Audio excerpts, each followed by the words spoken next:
Okay, CO, hello. I am Cade Thomas, and welcome to Double Feature Movie Club. This is an exciting episode. We are in studio today, and I am joined this time with the amazing Diane and the incomparable Harrison.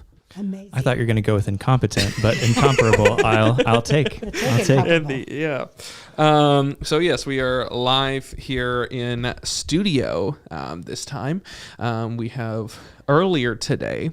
We spent most of the day watching Martin Scorsese's new movie, Killers of the Flower Moon. At least 3.5 hours. Yeah, at least 3.5 hours. Together, we were only separated by a stranger, but they seemed nice. I think she enjoyed sitting between you guys. I would say that, I don't know, do you think that she enjoyed it? I wasn't paying attention. She stayed for the after show discussion. She didn't seem distressed. Yeah. I would say that, yeah, she didn't seem... I mean, AMC does the good bare minimum job of, like, if you buy a ticket to a movie theater, you at least, like, have enough space in your seat not to be distressed by the people next to you. Yeah. No, she seemed nice. She was there. She stayed for the full credits as we did. So she wasn't put off by us that much. She really didn't even leave until we did. Yeah. That's very true. She could have been fans. Of course, the lady sitting next to me was experiencing an earthquake through most of the movie. I mean, that was bless distracting. Her heart. Popcorn was everywhere. I even apologized to the poor kid cleaning up afterwards. Oh. Because I didn't want him to think it was me that literally left two buckets of popcorn. It almost destroyed my poster, which I don't even have in here. Harrison, you were supposed to guard this poster. Oh, man, I'm glad it wasn't my job. I was supposed to be the opposite of the guardian of this poster.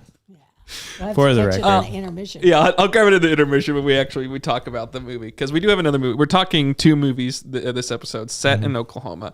We're talking Charlie Kaufman's 2020 movie, I'm Thinking of Ending Things, and then our second one will be the new release, which is Killers of the Flower Moon. Which this is, let us know if you like this. I mean, this will be our first time since Barbenheimer that we have talked about a new release on this show. If you like us doing that, let us know. I really enjoy it. I think it kind of makes it kind of more an event. I really liked when we did it with Barbenheimer, so that's why we're doing it this season. It was an event for us anyway. Yeah. Yeah. So yeah. So we have a few people here in the chat. We have Ava waving hi. Yo, Ava. What up? I can't see what you're typing, Ava, so I have to rely on Cade for everything right now. Yes, sorry. Yeah, in the in-person one, the guests can't see the chat. And then we have Wishwashing on Twitch. Yay. Waving hi. Hey, Faye. So, it's exciting. It was fun going out and seeing that and everything, and I'm glad we did that. If you do want to, maybe we should spell out the lady that spilled all the popcorn and all that. So she spilled the popcorn. Oh, and then they kept tripping over the popcorn. They kept tripping over the bucket after I set it down. I don't know how many times I went to the restroom. Mm-hmm. It just moved around. Yeah. Seriously, a couple of times there was an earthquake. She's the only one who felt it. And then whoever was sitting next to her, she kept explaining what was happening in the movie. Mm-hmm. And I thought, why do you need to explain what's happening in the movie unless I couldn't see the other person? So it's possible that they were leaving a lot and coming back. And we'll get to at the very end. There's just something that happens. Them talking about it was just the most distracting thing I've ever. But yeah, we'll get to. We'll say that one. But I sat on the right side of the movie theater. You certainly the one where I avoided all of this, and it was a great experience, man. I tell you what. Well, there were two things that were the most distracting thing in the movie, and it wasn't even them. They were the third most distracting thing. The second most distracting thing. I'll wait for the first one. The second most distracting thing. So we're sitting up on the top floor of the theater. Which is just the worst place to sit. Go ahead. Kate. I enjoy it, but I'm sitting in the center of the thing, which is directly underneath the projector, and they leave the projector room's lights on, and I'm just basked in fluorescent light the entire movie. I It was like you had a spotlight on you. No, just shining directly on my Crocs, and I felt like it's like shining where it's kind of glared on my glasses the whole time. So it's not. I'm never like fully immersed because I'm like have the spotlight on me the whole time. Did you say Crocs as in your shoes? Yes, my Crocs. My Croc. I was looking down. I'm like, everyone else is in darkness. All I can see my Crocs, and then what's happening on the screen. So I was always constantly aware of the film and the fact that I was wearing Crocs the entire time. You had a far more intolerable experience than you were letting on, Cade. My goodness, how do you even at a certain point you just stand up and you're just like, I gotta fix this. Like you just go find a manager, say, hey. Well, I didn't want to miss any part of it because I was interested in the film and all that, and so I wanted to see it. So there was it seemed very much like that. You could have sat on the other side of me that was empty. But then you would have been next to the lady that was experiencing an earthquake. No, well, I'm like, how much of this popcorn has made it over there? Well, because I also wasn't sure if it was popcorn or it was soda, because it made like this loud, and it could have been both that she spilled. You were lucky to come out of there with your Taylor Swift poster. Which you'll see after the intermission. Yeah. So, yes, you were in a spotlight the entire time. Yes. It was very distracting. But for number one most annoying thing in the entire movie theater, it was the worse than all of that. The left speaker, on the left side, there was a speaker that throughout the movie at random points, it was typically when there was something happening, it was like this low grade, high pitch noise that would go, hey. It sounded like a really bad hearing test. Yeah. Yes. It was pretty or bad. You had tinnitus, one of those things. But like after so many lines of dialogue, you would hear that where you were expecting silence. And instead you just get this. But it's low enough that like you think, okay, if I can just focus, I can tune it out, and then you think, oh, did it stop? Because it hasn't been for the last 5 minutes, and then it just comes roaring back to life at the most quiet moments. And you assume, like, I mean, at times when it first, I'm like, am I just imagining this? Am I having some sort of thing? And the fact that it kept going and coming back, I'm like, no, that's definitely happening. But yeah, no, it was. Okay, so that was the 3 intolerable things. Yes. I have a 4th, and my 4th is my number 1. Oh, okay. Here we go. Because we were on the top row. Yes. You know, they don't want anyone falling over, I guess. So yes, it is. They have this plexiglass shield. Yes. That was halfway up the screen for me. Because you guys are tall. I never saw it. You would have never. I can tell you how many smudges they have on there was a lot of smudges. I did notice. So the bottom 4th of that movie for me was through that glass. And there was no way I could miss it. No matter what I did, I could not get above it. So. Yeah. They thought you were going to, like, people are going to fall off that side. I don't know. I don't know. I would have pushed them off if I could have seen over that piece of glass. But neither here nor there. But overall. Good experience. Well, despite that, I think if I was going to recommend somebody going to the theater to watch this movie, to maybe go to the Dolby. Go to the Dolby, yeah. Which we couldn't see. Go to a good movie theater. That's what we're saying. Go to a movie theater where you weren't treated the way we were treated watching Killers of the Flower Moon. Or watch it at home. By both moviegoers and the theater itself. It's like they were conspiring against us to enjoy this movie. I think my home theater is more immersive than that Probably. theater was. Mine too. I'm sure yours was. Yeah. Yep. There were a few spots that I would have paused the movie and say, okay, let me just take a break for a little bit and go on my phone for a bit. So I do like that it just was like, this is happening and you can't stop it. Right. Because I would have stopped this, 3.5 hour movie at a few spots of just like, okay. I need a break. I just need to break. Refill my cup. Yeah. I need to go back and see if my friend Christy's son was in that scene. Yeah. So by the time I realized it was the scene that she said he would be in, yes, it was long gone. So I couldn't even, go back and like. Yeah. Makes sense. But anyway, but we saw a few people on it. Andrew, who's been on this show and been on Cade and Friends, he was in it, and I chasing pictured race him. cars. Yes, I saw him there and in some spots, and so it was cool. It was cool seeing other the native actors that we know, who've been in different things, and so yeah. Ally Standing Cloud, I would notice Winnie Perdue. There was a lot of it was cool seeing a lot of people that that's playing big parts in that. Mm-hmm. But we'll get more into Killers of the Flower Moon later in the program. We have Ava who says, "I like it when you do new movies in theaters." So there you go. I wish Ava could have gone with us. I know. Immediate feedback. Yes. Streaming sounds really good right now, is what. Probably better than the movie theater. It's an Apple TV movie, so in a couple of weeks it should be available. It should be. Yes. So yeah, I am. So that I mean that's what's interesting is there's a few things that are very similar with these films that I kind of noticed seeing them back to back. Like they're kind of similar in a lot more ways than I would have initially thought. They're both streaming movies technically. I mean that was Netflix financed. I'm thinking of Ending Things, and Apple financed this one. And Jesse Plemons is in both as really. I mean he's a much more supporting character in Killers, but but yeah, I mean he's in both. I'm trying to think of they're both based on books. New York Times best-selling books. And they include the prairie. Yes. They're both technically set in Oklahoma, the movie versions. I'm thinking of anything. They never say. They never say where it was filmed? It was filmed in upstate New York. Yeah. But it takes place in setting is Oklahoma. Yeah. They had to find some flat spots for that. Yeah. Gonna take me down to Tulsi Town. Yeah. Yep. Which is that was something. Mm-hmm. That's an earworm right there. Yes. It could be with you all day. Well, you guys have anything you've been watching or anything before we jump in? Anything you want to talk about?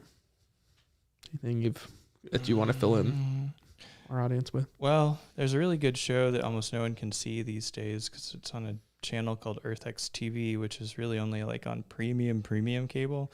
Like it's channel 521 or some crap like that. But the show's called Kill Your Lawn, and it's amazing. It's about people destroying their grass and putting in native plants instead. Oh, wow. Yeah. And they have all sorts of creative ways to kill your lawn, including flamethrowers. In New Orleans, they had like cross-dressers wrestling on top of a lawn and pulling up all the sod. It was impressive. It was a really inventive series, especially for reality television. Like, yeah. Somebody had that idea and turned it into a series. Yep. Joey Santori, who does a YouTube show called Crime Pays But Botany Doesn't, he has this shtick where he's this like working class Chicago guy who likes over-explaining everything.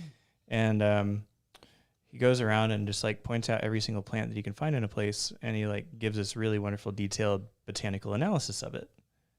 And it's like it's wonderful how like how much cognitive dissonance there is, just like working class Chicago guy being like the proper scientific names of everything. Yeah. Anyways.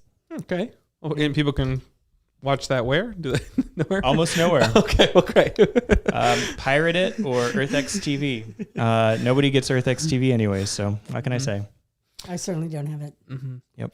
You watch anything? Yeah, I just started the latest version of Justified. Oh, yeah. Yeah. Oh, my. Is it good? It is good. I just love that series. It's like in New Orleans, right? Or is it? No, it's set in Detroit. Oh. This primeval, this okay. version is. The original was set in Kentucky. Yeah. Okay, I guess I got confused. I love that series. When it first came out, it was really different than any other procedural on TV. I guess I almost hate to call it a procedural, but it's very, very much in tune with our culture, I think, and from a crime and punishment perspective. Yeah. There's a really, really fine line between the two. I have never watched Justified, but I've heard so many good things about it. It's really, really a good series. And it does point out there's a real fine line between Crime and Punishment. Mm-hmm. So anyway, I did finally start that. Everybody had been asking me why. And I finally finished, and maybe I talked about this last week. I finally finished Only Murders in the Building. Yes. I think we talked about that last week. Yes, it's so good. It was so good. This season, I like this season a lot. So good. I mean, I hope they keep going. If they keep that quality up, then it's just a fun show. It's a really fun, like, I guess what people have with Ted Lasso of like that comfort show, that's Only Murders for me. That it's like, it brings me comfort seeing Steve Martin every week. Yeah. I kind of hope they make a trip to California. I hope that the next season is California based. I think that would be really fun. Of course, we probably just gave away a little bit of a spoiler there, but and I would love to see Meryl Streep come back. Yes. You know, even if it's just a cameo here and there. Mm-hmm. Wonderful. She was great. Yeah. Well, you want to jump in? I think we're ready. Okay, I think we're ready. So we'll so once again we are talking about two films set in Oklahoma. 2020's only I'm thinking of Ending Things from Charlie Kaufman, written and directed by Charlie Kaufman, and then afterwards we will talk Killers of the Flower Moon, directed by Martin Scorsese. But first, Diane, you're explaining the plot. I've got it written down right here. I'm going to read it to you. Things. Okay, after this short little musical interlude.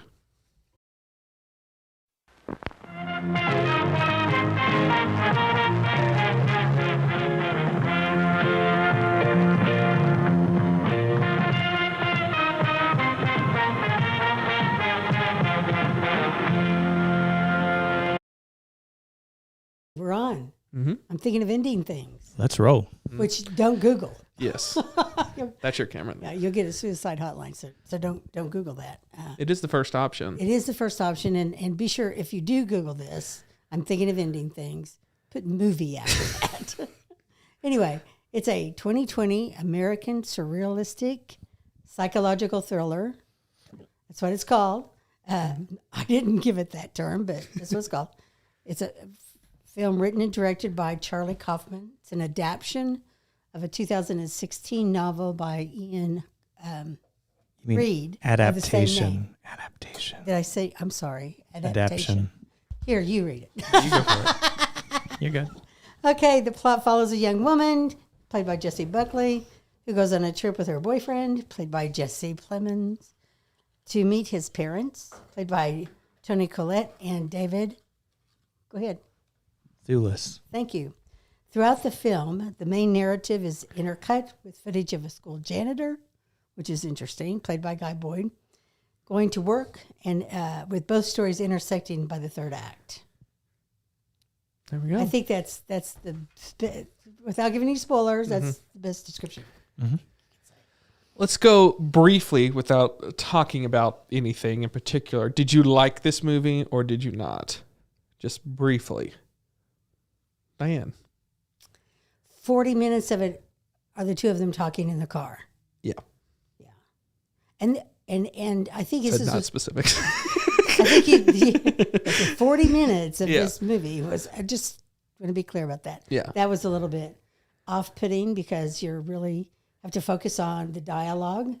And Wordsworth has never been a big fan of his poems, so that wasn't much fun. And then it's one of those movies where there's a lot of hints in this thing. I think it's one that you watch it and go back and watch it again, and it's going to make a lot more sense. Yeah. I think they say the same thing about the book. Yeah. You know, all the reviews of the book said this is a 2-star book until you get to the very end. And then when you get to the very end, read it again and you'll give it 4 stars. Yeah. So I'll jump in here. I absolutely love this movie. I knew you would. This Even is, if you didn't know what was happening. I would love to. I found this to be an incredibly great movie. But I like Charlie Kaufman a lot. But I think this is extraordinary storytelling. I loved it a lot. But this is one that's we are going to have to do a non-spoiler version, and then we're going to have to do a spoiler version. Yeah. Because it's very difficult to talk about otherwise. But yeah, so you didn't care for it? You just didn't like the sort of car ride Actually, things? I did like it. Okay. You know, from the perspective that you knew that there was Oh gosh, I love movies that have lots of. I don't know if you call them Easter eggs, but have everything's intentional, right? And sometimes when they adapt from a book, there's a lot of plot things in there that are not intentional. They just want to make sure they include everything that's in the book. Yes. In this movie, every word, everything about it, every scene is intentional, and you have to pay attention to that. Yeah. So it's not the kind of movie that you literally put on pause and go do something else and come back to it. And you can't load the dishwasher and watch this movie. This is one you have to focus on. Yeah. And I did like that. Yes. I would have loved reading this book. I know. It's one that I really like. I kind of want to go and read the book now. Yeah. But I did go through and sort of see how it differed, because I was like, well, how was this sort of told, and how, because when you get to the sort of reveal, it's like you can see how that going in different ways, and it does differ from the book in some respects, from what I've read on that. Harrison, did you like this movie? You've seen it twice. I've seen it twice. So after the first time I watched it, I was like, this movie, you probably need to watch it twice to get it, but I really don't want to watch it again. That's how I felt about it last time. And then we forced you to watch it again. And you forced me by inviting me on this show involuntarily. But aren't you glad you did? So... Wow, that was not an emphatic yes. Charlie Kaufman, I think, is one of my absolute favorite screenwriters and directors. For the first 30 minutes of this movie, I felt like I was being slapped in the face. I was that distressed watching it. I had such a revulsion towards like just being stuck in this car with these two insufferable people, and what is going on, and why are they discussing Wordsworth, and so on and so forth. And why does she recite like a 10-minute poem, and then all of a sudden, like, switch gears, she's studying like basal ganglia, whatever. So that was very distressing, but it made so much sense, and I understood so much more, like, the more I watched it. And it was one of those movies where I don't think I've experienced like so much like anger and hatred towards that first half, and then like was won over so much by the second half. It was a very unique and surreal experience in terms of movie watching for me, and I think that it was it's a groundbreaking film in many ways. It's really hard to place it in like a list of favorite Charlie Kaufman movies for me, but I feel like it was at least breaking a little bit of new ground in certain places. So I hate and love this movie. Yeah, I'm trying. So I mean, like, it was interesting because is the only other thing he's adaptation, which was not really an adaptation. It was precisely. It was him grafting a second version of himself over the Orchid Thief. Yeah. Which the Spotless Mind. Oh, Eternal Sunshine. Okay, that was too. Yeah. Okay. Well, that was referenced. Yeah, that was completely quoted and ripped off in this movie. Yeah. Beautiful Mind. Or he's the Eternal Sunshine of Spotless Mind is what she was referring to. Oh, yeah. He did that one too. Yeah.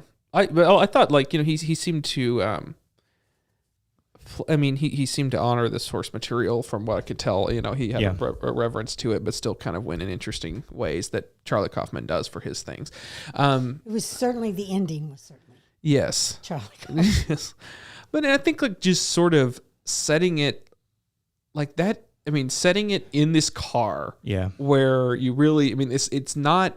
They try to do these different dynamics of taking you in the car, outside the car, and doing these little sound things of like that to try to kind of make, because that's going to be your toughest variations sell. On a car. Yeah, right. That's going to be your toughest sell for an audience, to have these extended scenes where there's just two people have these long, wordy conversations in a car, and there's two of them, and not really hate them because they're just so caught up in their own selves. Yes. Let me put it that way. Yeah.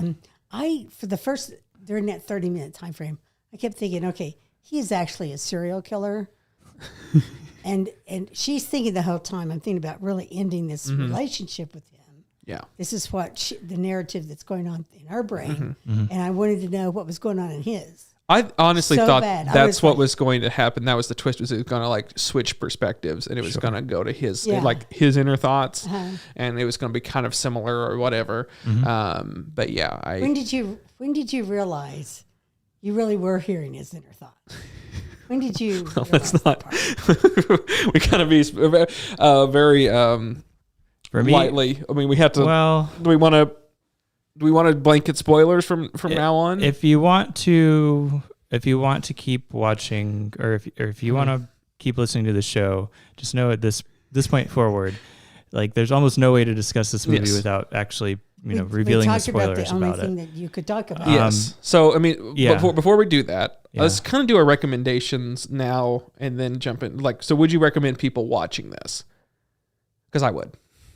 I think if you're, I had actually wrote this down. I think if you like Kaufman's work, you will love this movie. Yeah, that's what I think. I think you have to be a fan of Charlie Kaufman to begin with. I don't think that this is the movie for everybody. No, I don't think it's like a crowd pleaser movie. Yeah, I think it's not. It doesn't fit into a genre really well. I don't think. It does have a psychological thriller element to it. Yeah. It does have if that is like a brand of genre that you really like, I think you're going to have to put up with Charlie Kaufmanisms to get through it. Well, but if you do like me, I love psychological thrillers and I love Charlie Kaufman, and this is kind of a marriage of two beautiful things. Well, it reminded me of like equal parts Hitchcock and David Lynch. You really got this sort of sense of existential terror throughout most of the film, the way you do with Hitchcock, and then you also get this surrealist, like almost nonsensical and at times conversations that completely reminded me of David Lynch, along with some of the cinematography, to be fair. Yeah. So yeah, I mean, I would recommend it quite a bit. And I guess we'll do spoilers now. I'd recommend watching it, and no spoilers. But if you want to hear our spoiler take on it, if that doesn't sound like something interesting to you, then keep doing that. If you're watching the replay version of this on YouTube, you will have time codes, and you can skip to Killers of the Flower Moon, knowing that now this is our recommendations on it. But we do really have to sink our teeth into this movie because I think the twist is very fascinating, and it colors the whole movie, and is what makes it. I mean, to me, I think that's what makes this movie transcend into something really interesting and spectacular. So we're talking spoilers now. So how do we want to attack this? Well, I believe the moment I realized that things were very much like figments of this one man's imagination was whenever the young woman goes down into the basement and pulls out the janitor's uniforms and it's like something HS, and I'm like, oh, it's high school janitor uniform, but it's in this house, and I think that's like maybe right after the point where she like sees this like childhood photo and it's of her for a split second, and then she looks away and she looks back and it's of Jake. Like at that point I was like, oh, something's really off. Something's really not as it seems. Well, it starts escalating of these different things. Like, yes, she sees her. I think. But you go back to the beginning of the movie and it's so well laid out, like from the start, how, like it has the janitor's back and then it has Jesse Plemons back and they're both looking out of the same window, and it's just for a split second. So you don't even really pay attention to it that much. Because like everything's wrapped up in the narration. And so you're just like, I don't really care about everything else that's being presented to me. I'm just going to follow this voice and, see what this woman's story is all about. Okay. When in reality, Kaufman just intersperses. And then he does it again in the car, like almost a minute or two in. The sound of the windshield wipers is exactly the same between the car that Jake and his girlfriend are in and the janitor. It's the same windshield wiper. So to explain for people who don't know, the twist of the movie is this janitor that we've seen throughout the movie just sort of going through his life doing janitor things at this high school. He's imagining this conversation, this whole thing experience with the girl and Jake and the parents and all that is within the janitor's mind. Exactly. And it's kind of these different like these different tangents that's like related to like the film he's watching and through different experiences in his own life and his own regrets and his own interactions and his own longings and his own loneliness. And it is very fascinating, and it's sad, and you get to it's a man who feels like he went through his whole life and never achieved anything that he wanted to. Right. And he was someone who had a lot of promise of getting out of that world, of wanting out of that. But he thought of himself as very smart and very talented, never really could connect to people, and it's heartbreaking in a lot of respects. I feel like there are very few movies that are about one person and no one else. Like, in a way that where every part of this movie, every single character is the product of one mind. And really the only thing that exists in this film, apart from the students during the day when they're actually at the high school, is real. Nothing. None of it. And it's this just vast empty space of just blizzard and snowstorm and high school that's a feeder school for like 11 towns, but it's just so empty all the time. The roads are so empty and bleak and desolate. And that's what really what gets me about I'm Thinking of Ending Things is just how, if you take loneliness to that extreme, how do you present it on film? Yeah. It's such a challenge to get that right. And I think that's the thing that I respect the most about I'm Thinking of Ending Things is just how Charlie Kaufman took that and really hit home, I would say emotionally, with what it must be like to feel that alone all the time. Yeah. And one of my favorite parts of like this aspect of it is you understand like time and how this man feels like you start to see how like time kind of passes by him. And then you imagine like from that gender perspective, you get it is like how he's sort of stuck in this place as people get older and shuffle through and these people graduate and go on or whatever. And he's, thinking about how he's getting older and these people are just shuffling through and he feels like time passes through him. And that would be just one of the most isolating jobs I can possibly imagine, and thankless jobs of being a high school janitor and sort of that aspect of like how he, I don't know. That was one of those interesting things. There are people who like in my graduating class in college, like went on to become janitors that I know full well did. And I haven't heard anything about them since. Like it's kind of eerie almost. Yeah. Diane. I think Jessie Buckley, I have to just spend a few minutes talking about this wonderful actress. Mm-hmm. She was able to, and I actually wrote this down and I will probably talk about it in my 60-second, but with just a tilt of her head, she went from Lucy to Louise. Mm-hmm. And with this quirky smile, she went to the next character. I mean, she literally was playing all the women in the course of this man's life. Yes. In reality. And doing it with such amazingly subtle effectiveness. But you could see the switch in her. And it just, her performance was just spellbinding. I just can't say enough about her. Yeah. Yeah, that's a tough role. And it's a role that not very many people could do with just that ease. Well, when I saw who else had actually, like Anne Hathaway was supposed to do it. Brie Larson was. Brie Larson. She was cast in it, yeah.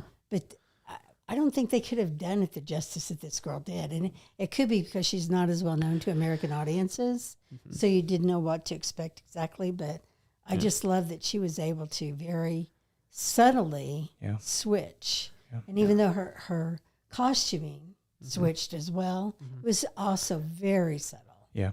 You know. That's true. The moment I knew that we were actually in Jake's, brain, instead of where we were supposed to be, is when she got that first phone call. Yep. Yeah. At the same time, they were talking about the poems of, Lucy poems. Mm-hmm. It was like, oh gosh, this is his memory or his fantasy. Yeah. Right. That we're talking about here. That's when I started really falling in love with all the little Easter eggs. Yeah. Yes. These little memories that are jarring of his parents, which Toni Collette.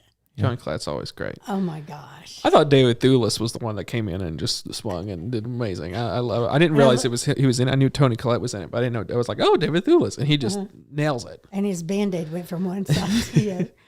Yeah. And it's all those little tiny subtle, changes that I think Kaufman really does well in the movie. Mm-hmm. I mean, to the point where you're looking he goes for from it. like this like unsettling but kindly like father figure who was just like too opinionated and too silly about so many things to this like extremely creepy dementia or Alzheimer's patient just on a snap your fingers. That scene in Jake's childhood bedroom, it's that thing, chilling. Yeah.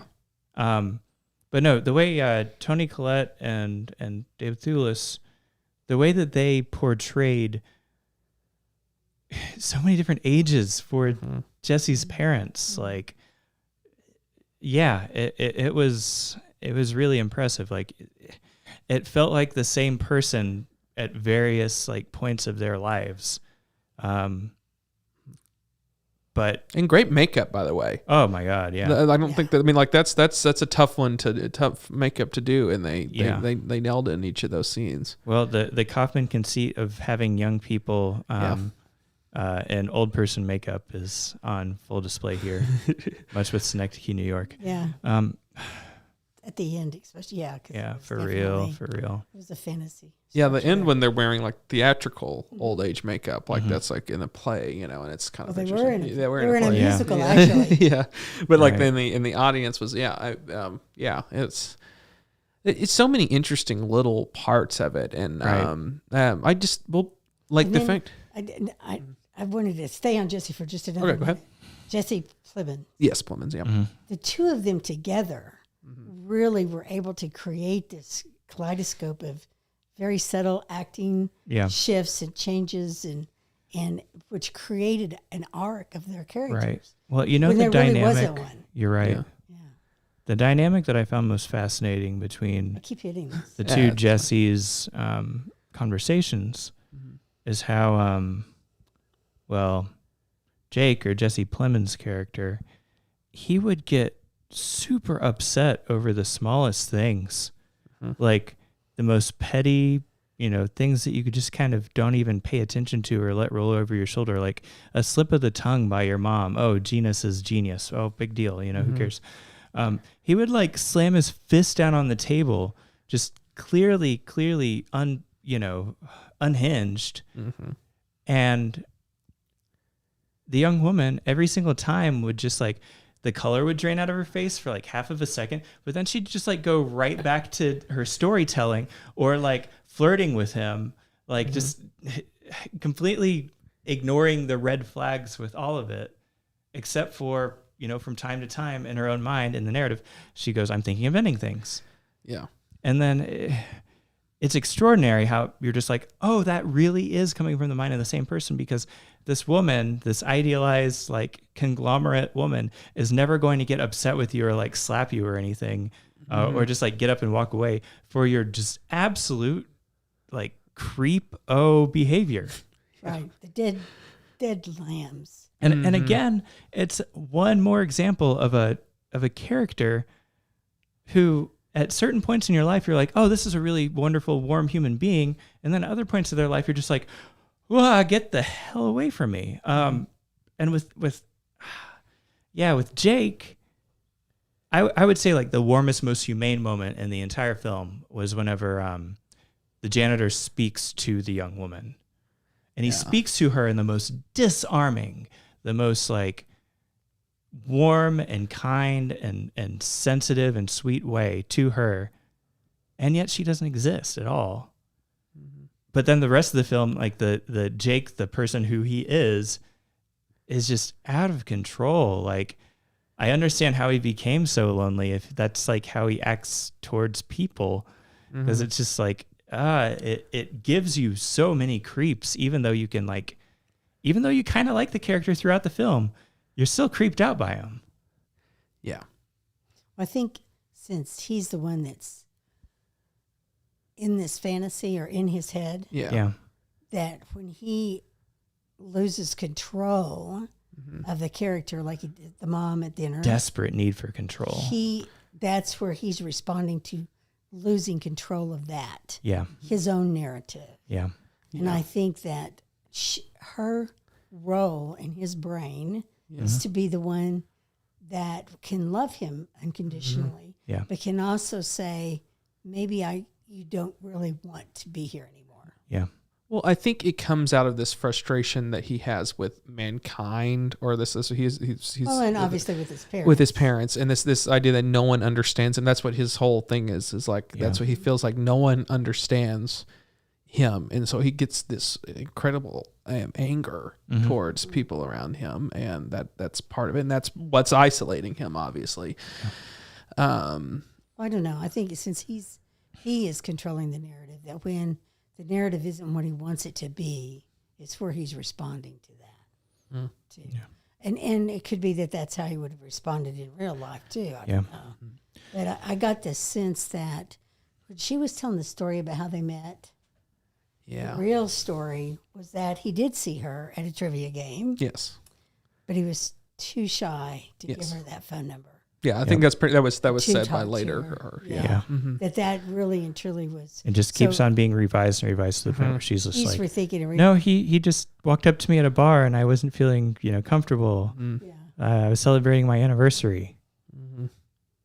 It's just it was my girlfriend, and then they're like kind of like saying, well, you didn't talk to him for, and then like they're trying. He's working out the whole story in his head of like because he's also watched this movie in which there's these meet cute or whatever that's happens. Oh yeah, the Santa Fe burger, and they just like immediately like make that their how they met story, and you almost play it off as, oh, they just want to make up something for this Alzheimer's old man just to be cute about it, because that's what weird people do. But with that said, it's done so well that you can realize it at almost any point in the movie. Yeah. That it's a product of his imagination. Well, and it's a product of his, I think it's people's, like they talk about their movies and how it impacts people and how it impacts your perception of things and how there's art and all that does. There's two huge things in this movie that I want to discuss, and which one to tackle first? What do you think of the way that just so much literature, criticism, and movie scripts and musical scripts, even probably ballets, were like wholesale lifted from their source material and just like repeated back at us? That one movie like 5 different ways. One is a movie review, a famous movie review by Pauline Kael, I think is her name, over a Julian Cassavetes movie. Cassavetes movie. And it's chilling how when someone reads that aloud, it's like, this should have stayed on the page. Like this should not have been a conversation ever. Because it's so affected and it's so cerebral and like almost overwritten, really, that no one would actually use this kind of no one would use that syntax or that grammar or that vocabulary in the course of a normal conversation. It was weird, but I And loved they're almost doing like a voice, like they almost like kind of like almost become like these sort of zombie things, just parroting out like this. Yeah, this they almost don't seem like the same character. Yeah. After a minute. I think it's I think it's. I mean that it is an interesting. It's one of those like, choices. Think of how Jessie Buckley's character was reciting Bone Dog, the poem at the start, with the criticism like as they were leaving. It's just two totally different people. Mm-hmm. But I don't know. What really got to me was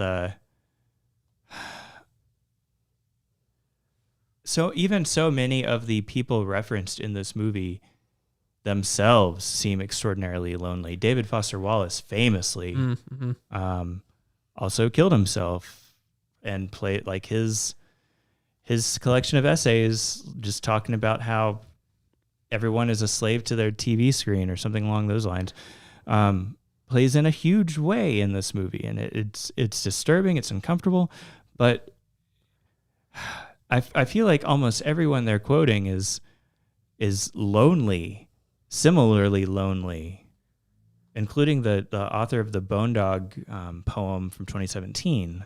Yeah. If you want to hear more about David Foster Wallace we did a End of the Tour movie on the first season of Then in like A Beautiful Mind too, it's someone else who's disturbed, but he made it out okay. It's yours. Yep, hit the button. Sorry, I was looking to see who the dancers were. And to see if there were anyone that I recognized, because I thought that was an interesting way to bring in that segment. I thought, I wonder what Cade thinks about this part. It's interesting because like at that point, when you have that conversation with the janitor and her, you immediately like, well, that's the movie. That's where I'm like that. Like we're going to head into just like a little feel of things and we'll end it. But then they have this sort of extended dance thing, and they have all this extended like these other things that sort of happen afterward. And I ended up liking it, but it was kind of like at first, whenever it goes on to all that, I'm like, I didn't feel like it was necessary, but then it becomes you sort of get the point of it. It always felt surreal, and then it felt like reality itself was breaking down. Yes. Once you got to the point where the janitor was like taking his clothes off in his vehicle, and then he was looking out through his that part's windshield, great, and it's just completely animated. Yes. And it's the Tulsi Town animation song, and then it's the pig from the farm who's like tripping maggots, like. And did you read why they animated the pig instead of using a real one? Why? No. Because a pig can't walk across a wet floor. Oh wow! It's like that. Yeah. Interesting. So and the voice is Oliver Platt. Yeah. Of the pig. I thought I know that voice. I know. I was like, I had to look it up like, because I was like, who's that voice? I didn't know this, but one of the conditions is you're freezing to death. Is you take off all your clothes? Taking off your clothes. A lot of people who die, up. Who die of burning up. or take off their clothes. The feeling is that you're burning up. Yep. Yeah. Wow. Yeah. I did not know that. Yes. It does not seem like a very pleasant way to go. Yeah. Not at That's all. what they find a lot of people who die of hypothermia naked because they take off their clothes in a panic of thinking they're overheating. Oh, I see. Yeah. Okay, well, that was an interesting part of it. Yep. You know, Oh, but what did Someone you think has about? to be the pig with maggots. but in just it. like seeing reality break down like that, that was a good. It was a good way of presenting it. Well, I found it interesting. So the whole ballet sequence, where then modern you dance. Well, yeah. So they do the whole. Yes, you're right. So then they go through all of that, and then the janitor appears, and it's I like did almost. that for Ava. Yes, thank you. Ava would be really on to you if you confuse those two. The dance sequence at the end of the movie where they go through all that, and then you have the janitor come in. Like it's almost like what you would imagine the movie was going to be. Yeah. Like this fact that they were going to merge with this janitor, and the janitor was going to be this evil guy, and who kills Jay, and like this whole sort of thing of that whole nature, that was fascinating to sort of be like, here's what you sort of assumed the movie's going to be about, them kind of falling apart and then coming back together and this sort of thing. That's the way I interpreted that weird dance sequence. Yeah, as this sort of fantasy of almost from the audience's If perspective. this movie was played straight like a not Charlie Kaufman movie, that may have been the road we were going down. Yes. I don't know. I just saw that as another one of Jake's fantasies. Yeah. Mm-hmm. You have never had a fantasy about doing modern dance with a beautiful girl? Probably not. But you're the person you are in this is the janitor who kills the guy who is the guy. So I mean, like it seems to be like almost like musings on because he's thinking it almost from an outside perspective at times, like if his life was this film or something. Like there is that aspect to it too, what that would be like, and if this in this fantasy world or if it's a metaphor of when you kill your younger self. Yeah. I mean, you lose that aspect of who you were. I don't know. It's interesting. Yeah. It was a beautiful dance. It's a beautiful dance. Yeah. And then the little red flags he flew up as he got stabbed. Yeah. Love that. That's stage right there. Yeah, that's stage. If I could tell Ava to just fast forward to that part, she would love that. Yeah.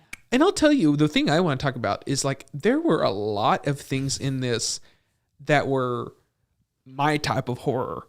There were scary things in it, like this is the unsettling, like audible gasp of like this is more scary or in my lane of what horror I like than a lot of actual horror movies. Like this, it gets under your skin. There's just these different, like just the shot when you first see the door, the door to the basement. It's just claw marks and it's like taped over. And she's like, "Oh, what's that?" And he's like, "Oh, it's nothing." It's just the horror of just ignoring in the basement. Yeah. Well, we don't let him out, and like what?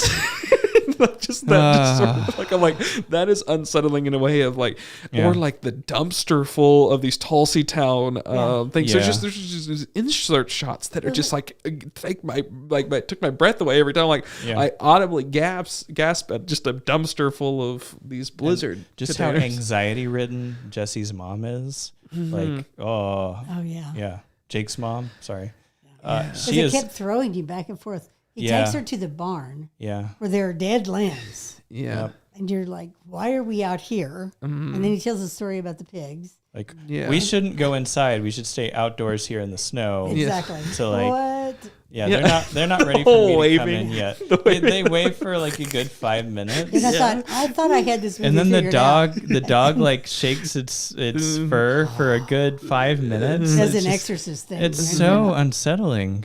She turns and then they're just gone. Like there's just so many of these different like weird things in it that's just like, it just like jars you out of it. And and then the girls at the Tulsi Town, Dairy Queen. Mm-hmm. Yeah. And the one that warns her, who is, I mean, I kept thinking, she's one of the high schoolers from earlier. Yeah. Well, all three of them were. All three of them were, but one in particular was the one pointed out whenever Jesse was talking about the baggage of the kids in high school that he sees. Yeah. And the funny thing is he just like starts rattling it off without any kind of placement whatsoever, except he has to be the janitor whenever he says this. Yes. Right. Like there's nothing that would connect him to being like, oh yeah, I see these girls from high school. You know? Anyways. It's weird to see him out and about. Oh God. And whenever they pull up to the high school, whenever he's like, oh yeah, 20 classrooms, 6 teachers' lounges, 2 gymnasiums, the principal's office, and the break room.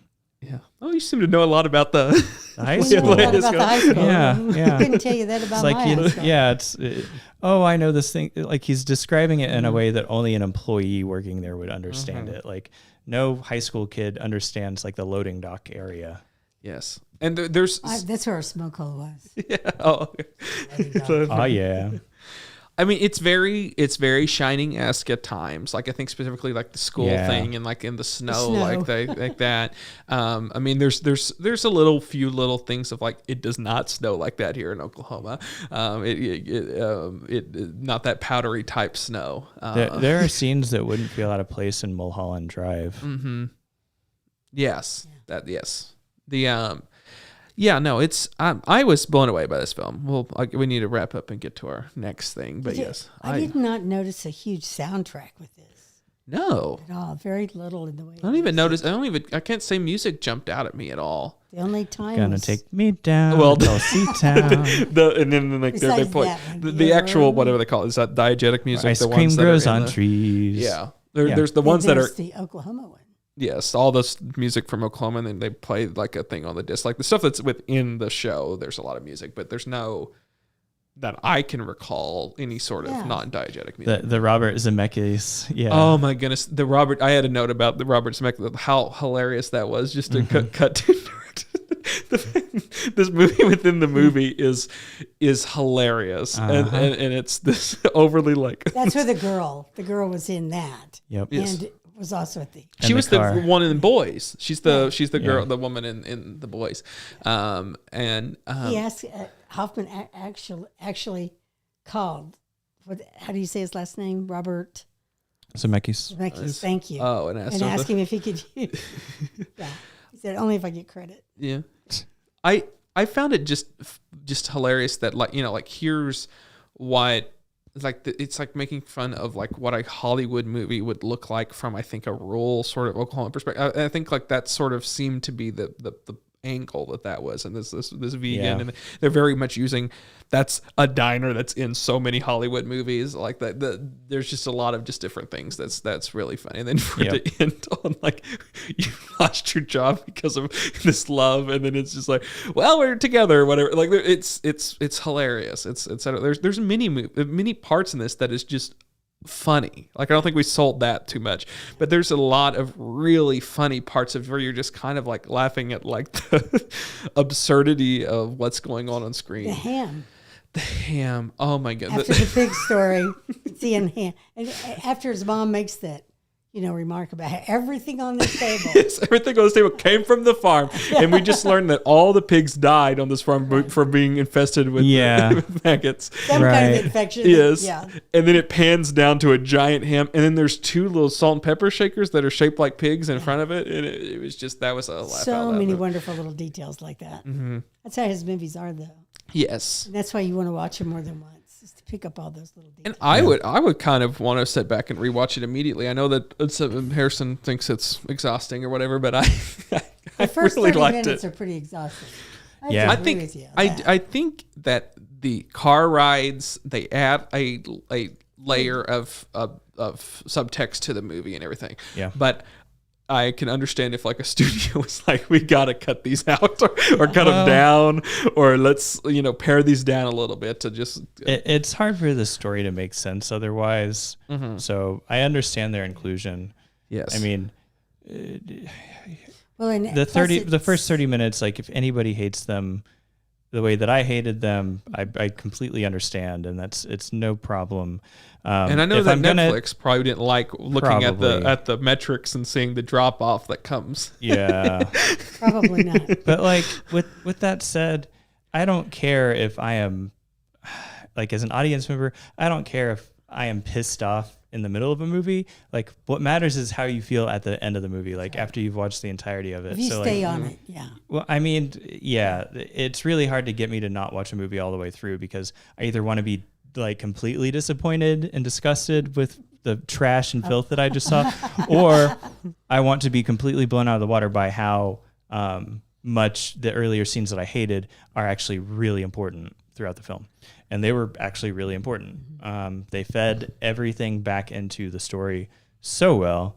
And them parking at the high school and like just so much drama involved in simply getting out of a car to confront somebody who you think is spying on you or like peeping Tom on you.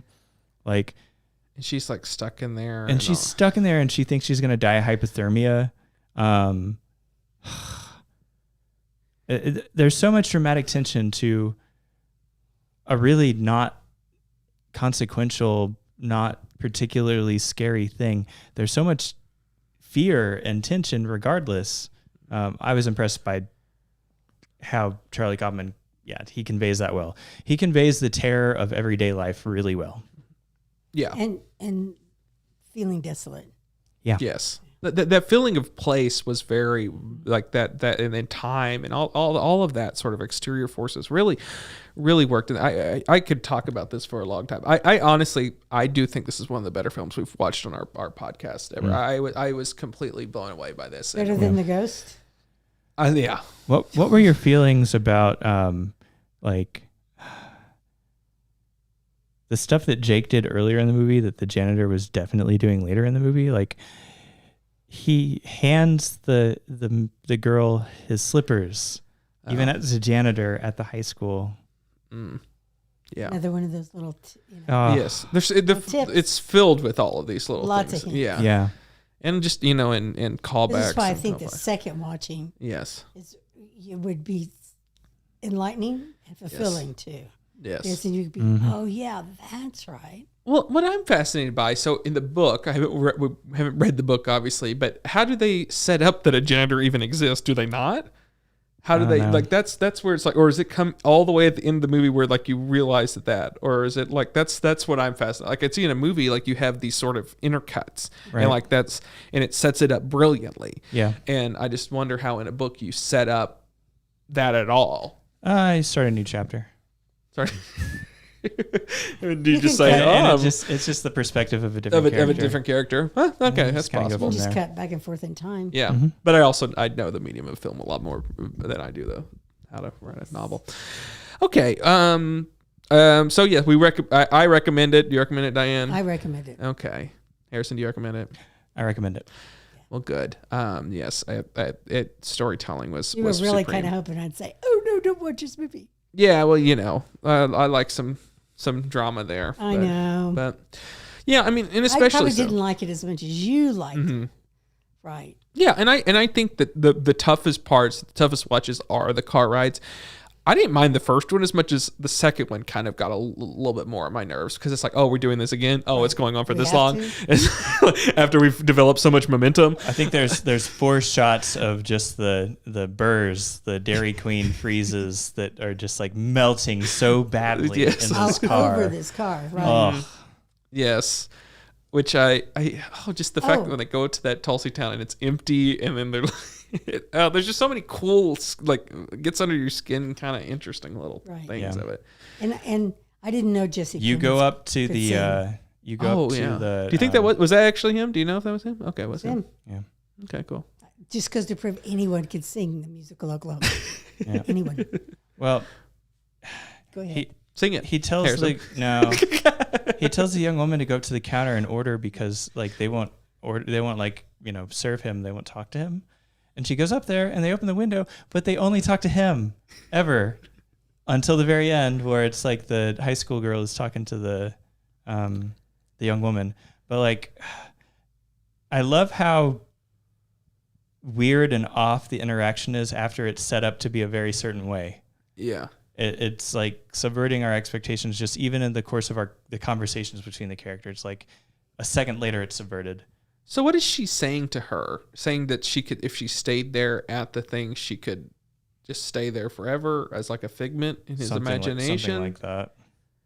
Because like if she goes on through this journey, it's going to inevitably end the way that it does. Yeah. I mean, there's a lot of interesting kind of things like you can pull on. Like there's and the fact that she's like, Oh yeah. The other thing varnish. I really think is important that I want to talk about is every time she says, "I'm thinking of ending things out loud," starting at the car ride home, he interrupts her. Yeah. And she's never able to say it all the way through out loud. Yes. And I think that the reason for that is like that is his subconscious or conscious way of saying, "I'm going to kill myself now." Right. Yeah. So bottom line, when it comes down to when she's thinking about ending things, that's really and truly what the thought is about. Yep. It's about suicide. It's not about ending the relationship. Nope. Yeah. Yeah. In a way, I guess you'd be ending the relationship with yourself. But yeah, very deep movie, very moving Oh. in so many ways. Yeah. And scary. And scary. Yeah. Yeah. Get a little bit of everything with it. Yeah. Well, that's I'm thinking of ending things. You can watch it on Netflix if you didn't feel like we spoiled it enough for you. Like I said, I mean, I know all the stuff now, and I still want to go back and rewatch it and everything. And knowing what I know, and It's worth watching twice. Yeah. Even if it seems like it would be difficult and tedious to do so, it's worth watching twice. yes, David, you can just fast forward till about the last 10 minutes to catch the dance scene because you would love it. You would love the dance scene. So I'm trying to think, is there? There's no sort of violence or anything. It's No. all in your sort of head. I mean, even the pigs just is an animated guy. And the dead limbs were really just a quick shot. Yeah. And that's right at the or else at the beginning of that. But yeah, no, it's very, very, very, very well done. Well, that's that. We are going to now go into our second film, also set in Oklahoma, actually shot in Oklahoma. A lot of people we know and things were a part of the production of this film, and that's Killers of the Flower Moon. It's currently in theaters. We'll do our short little intermission, and then once we get back, Harrison will give the plot of Killers of the Flower Moon after a short little break.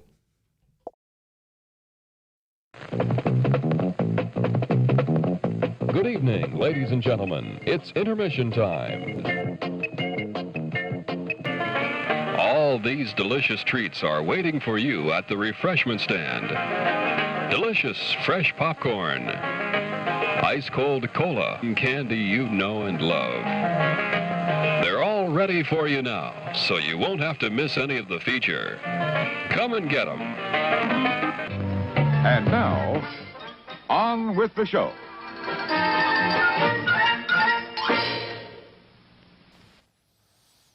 Hey, there you go, Harrison. All right. I'm live. Killers of the Flower Moon is a harrowing tale of, and it's as American and as old as time, about just what happens when the absolute worst people convene in one place and they realize they can get away with whatever they want for decades or more. And it's a sobering look, and it's about, it follows Ernest Burkhart, cook, who is a private in World War I, comes home to Osage land, and Oklahoma's a state by then.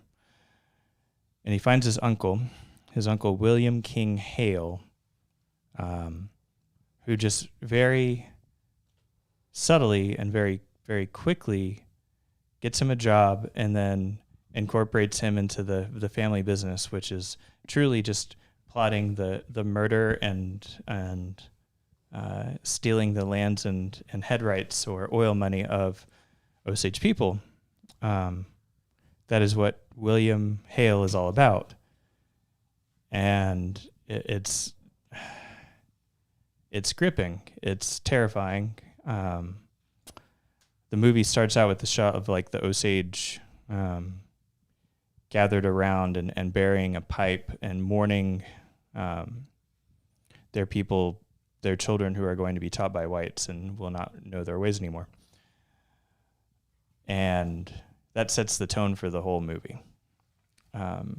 There's a series of terrible murders, and the FBI and J. Edgar Hoover is formed in response to some of these murders. And, it plays out in terrifying effect. So that's the movie. Well, thank you, Harrison, for giving the plot there. Mm-hmm. Yes, so this is an interesting movie, and I certainly have a lot of thoughts about it. It's 3.5 hours.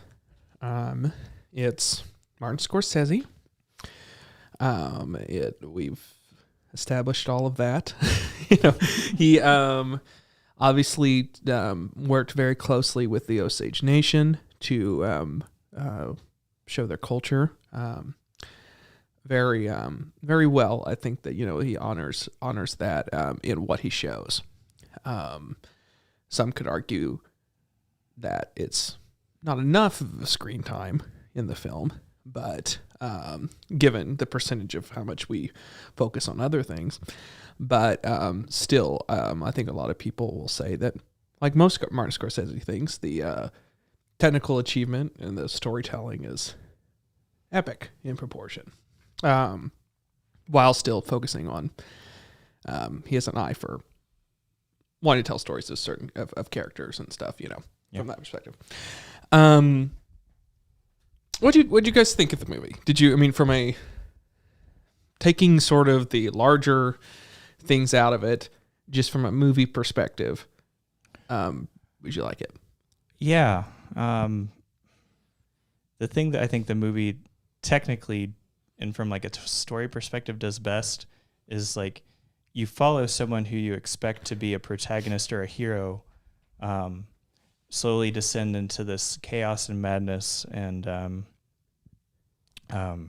really he is either evil or a step removed from evil, and like you can't really Leonardo decide DiCaprio's character either way, even though he starts out as just like, you know, you're kind of Tom Joad, sort of bumbling little Oklahoma figure. He's trying to make his way in the world, and he makes his way in the world. He makes his way in the world straight to prison. Yeah. I agree. I think the story about the main character that Leo plays, where he starts off as the fun-loving, you know, I love money, but I can get it through robbing people. Mm-hmm. I'm kind of goofy. I'm a goofy guy. Yeah. And I'm cute, Mm-hmm. you know, and all these things, to that arc and to becoming part of the gang, I guess is the best way to put that. Yeah. And being one of the enforcers within that, Yeah. under the tutelage of his uncle, to realizing that toward the end that his wife meant more to him than money. And that in reality, what was important wasn't the same thing that his uncle had been telling him the whole time. You know, when he was giving her the insulin shots and they asked him to add this to it, when he poured that into his own drink and drank it himself, that's when he realizes, I think that's the point in the movie where his character gets some redemption back. Although what he has done has been so horrific, he can never be forgiven for it. He's trying, he is, that's where he sought redemption. And I love that arc, you know, and this movie, the timeline is longer than It seems. you normally see in movies like this. This goes on 4 or 5 years, I think, is the arc of time, isn't it? Judging from the children. Yeah. Well, the way you're able to like track through the criminals' roles throughout the story, from the very beginning of like a botched car robbery to being implicated in like blowing up a house, to like even one of the characters, the guy who's in the moonshine operation hanging around the cowhand, or the famous cowboy of some kind. Is that what it was? Yeah. Seeing his character transition from, oh, gee, shucks, I know all these terrible people, I'll go find them for you, but I'm just kind of hokey and kind of fun-loving, to, hey, I need you to kill somebody. Oh, I'm not going to get mixed up in that. They're Indian. Oh, well, that's a different story. Yeah. Like, just seeing this horrendous, like, racism just so perfectly captured. It takes a long time to develop, but seeing how many of the characters develop throughout the story, it made the 3.5 hours worthwhile to me. I know that there were people who have walked out of the theater going, oh, that could have been an hour shorter. Yeah. And then there are people who consider it epic. And I think part of what makes it long is that he does take time to present the human side of this tribe and these people and them as a peoples, so that the viewer understands essentially how horrible this has become and how tragic it is. Because you got to sit back and look at it from our culture, right? How Indians are always portrayed in movies, and maybe it's because I'm older and saw a lot more cowboy westerns than you guys did, but they were always portrayed as not quite human, right? It's that betrayal. And in this particular movie, he takes an extra step to say, okay, what you've seen before is wrong, and these people, you know, are a culture that we should care about and care about each other, and so that you really understand how truly, truly horrible these acts were and what was done to them. Yeah. That's what I noticed the most from the book to the movie. I mean, I Yes. certainly think that he did some of that. I still feel like that they do seem like fixtures in a movie from a white person's perspective. I do think that. And I don't, it's not an Osage story. I would agree with some of the sort of criticisms I've seen of that, because I do think that it's Leonardo DiCaprio, his character's story at the forefront. And I don't know if that's entirely the correct way of telling this story. But that's me. That's fundamentally my issue with it. Right. I think it's If the book Killers of the Flower Moon was written by a member of the Osage Nation, I can see a case definitely being made for the lead character of the story needs to be, the person you need to follow is one of the Osage in the story. But in the book, they're following around Jesse Plemons' character most of the time, the FBI agents. Yeah. They're not, Which is always from after the fact. Yeah. Yeah. And So he didn't have really a character that could take you through right. real time. And sure, like, this isn't a story told from the perspective of, like, the Osage, but it reflects the reality of I think that there was of events, because it's talking about, like, families that were mixed white and Osage, and the reason that many of the whites were mixing with the Osage was to kill them. I think their there's a money. way to make this movie where Leo's character and Lily Gladstone's character are dual protagonists, and that would have benefited the entire thing. I mean, protagonists, we know, with air quotes, meaning that they're the point of view characters. To me, it almost felt that way.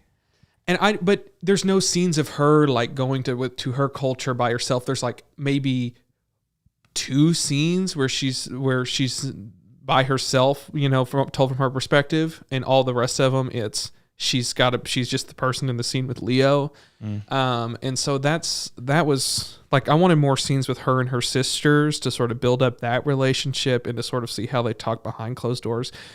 But your point of view character at all times is Leonardo DiCaprio's character. Yeah. And I just feel like that seemed odd, and it seemed very Scorsese of like, here, the crime isn't, mafia stuff now. It's now this, genocide essentially. And it's like, it just felt weird. It at times felt weird. The positives is, I think that people are going to learn about this horrible part of history, and it's done in a way that's palatable for a general audience to understand and be like, oh, here's some of our favorite Hollywood people doing horrible things.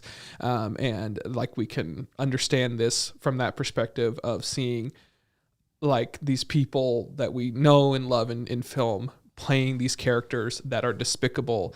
And it kind Also of happened to be real. Yes, also happened to be real.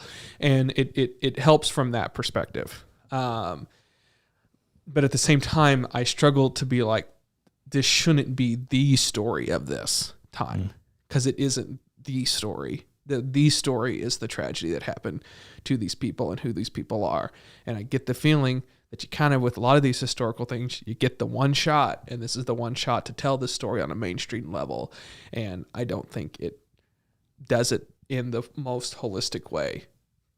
And so that's my issue with it. Because I do think that's a more interesting perspective. Molly's perspective is a lot more interesting of a perspective than Leo's. And this is us. And she would know everything that Hale was doing behind the scenes, right? Well, So she could take you through it. No, so I'm I saying think that's it's what a dual. he's doing. So I'm saying there's a way to make them dual protagonists where you certainly have enough time and to do this, because there's a lot of scenes that I think, especially later, I think it drags. I think that the court proceedings and so as soon as Jesse Plemons gets in, when this needs to starts to moving, he says Scorsese says he was I don't know why he said this. He makes long movies anyways, but he says that he was emboldened to make long movies from Ari Aster. Ari Aster's movies, they start to ramp up at the end. They're 3 hours, but the last part crescendos in this way. This kind of peters out in its last part. Like it slows down, and in a time in which it should be like everything's circling in on these people, it should be kind of ramping up. And Scorsese has done that. Wolf of Wall Street kind of does that. Yeah. And Goodfellas, a lot of these things do that. This one kind of like meanders as it goes to its conclusion. Yeah, it feels like the most intense moments of the movie were when all of the plotters and assailants and like co-conspirators were getting like killed one by one, thanks to Hale's like intervention by saying, "Hey, go rob this place. Oh, your place is going to get robbed at this hour. You should probably, And then they just like kill all of the people who were involved. Who could turn on, who were involved in all of it, and just like seeing just how depraved of a person he was, just told through all of that death. Like, yeah, that really hit home. That was intense. But then there was like a good 40 minutes after all of that, if not more. Yeah, if not more. Mm-hmm. Yeah, I mean, and then I kind of felt like the deaths were, some of them were affecting because of how we got to know, like her sister and like that, those sort of family.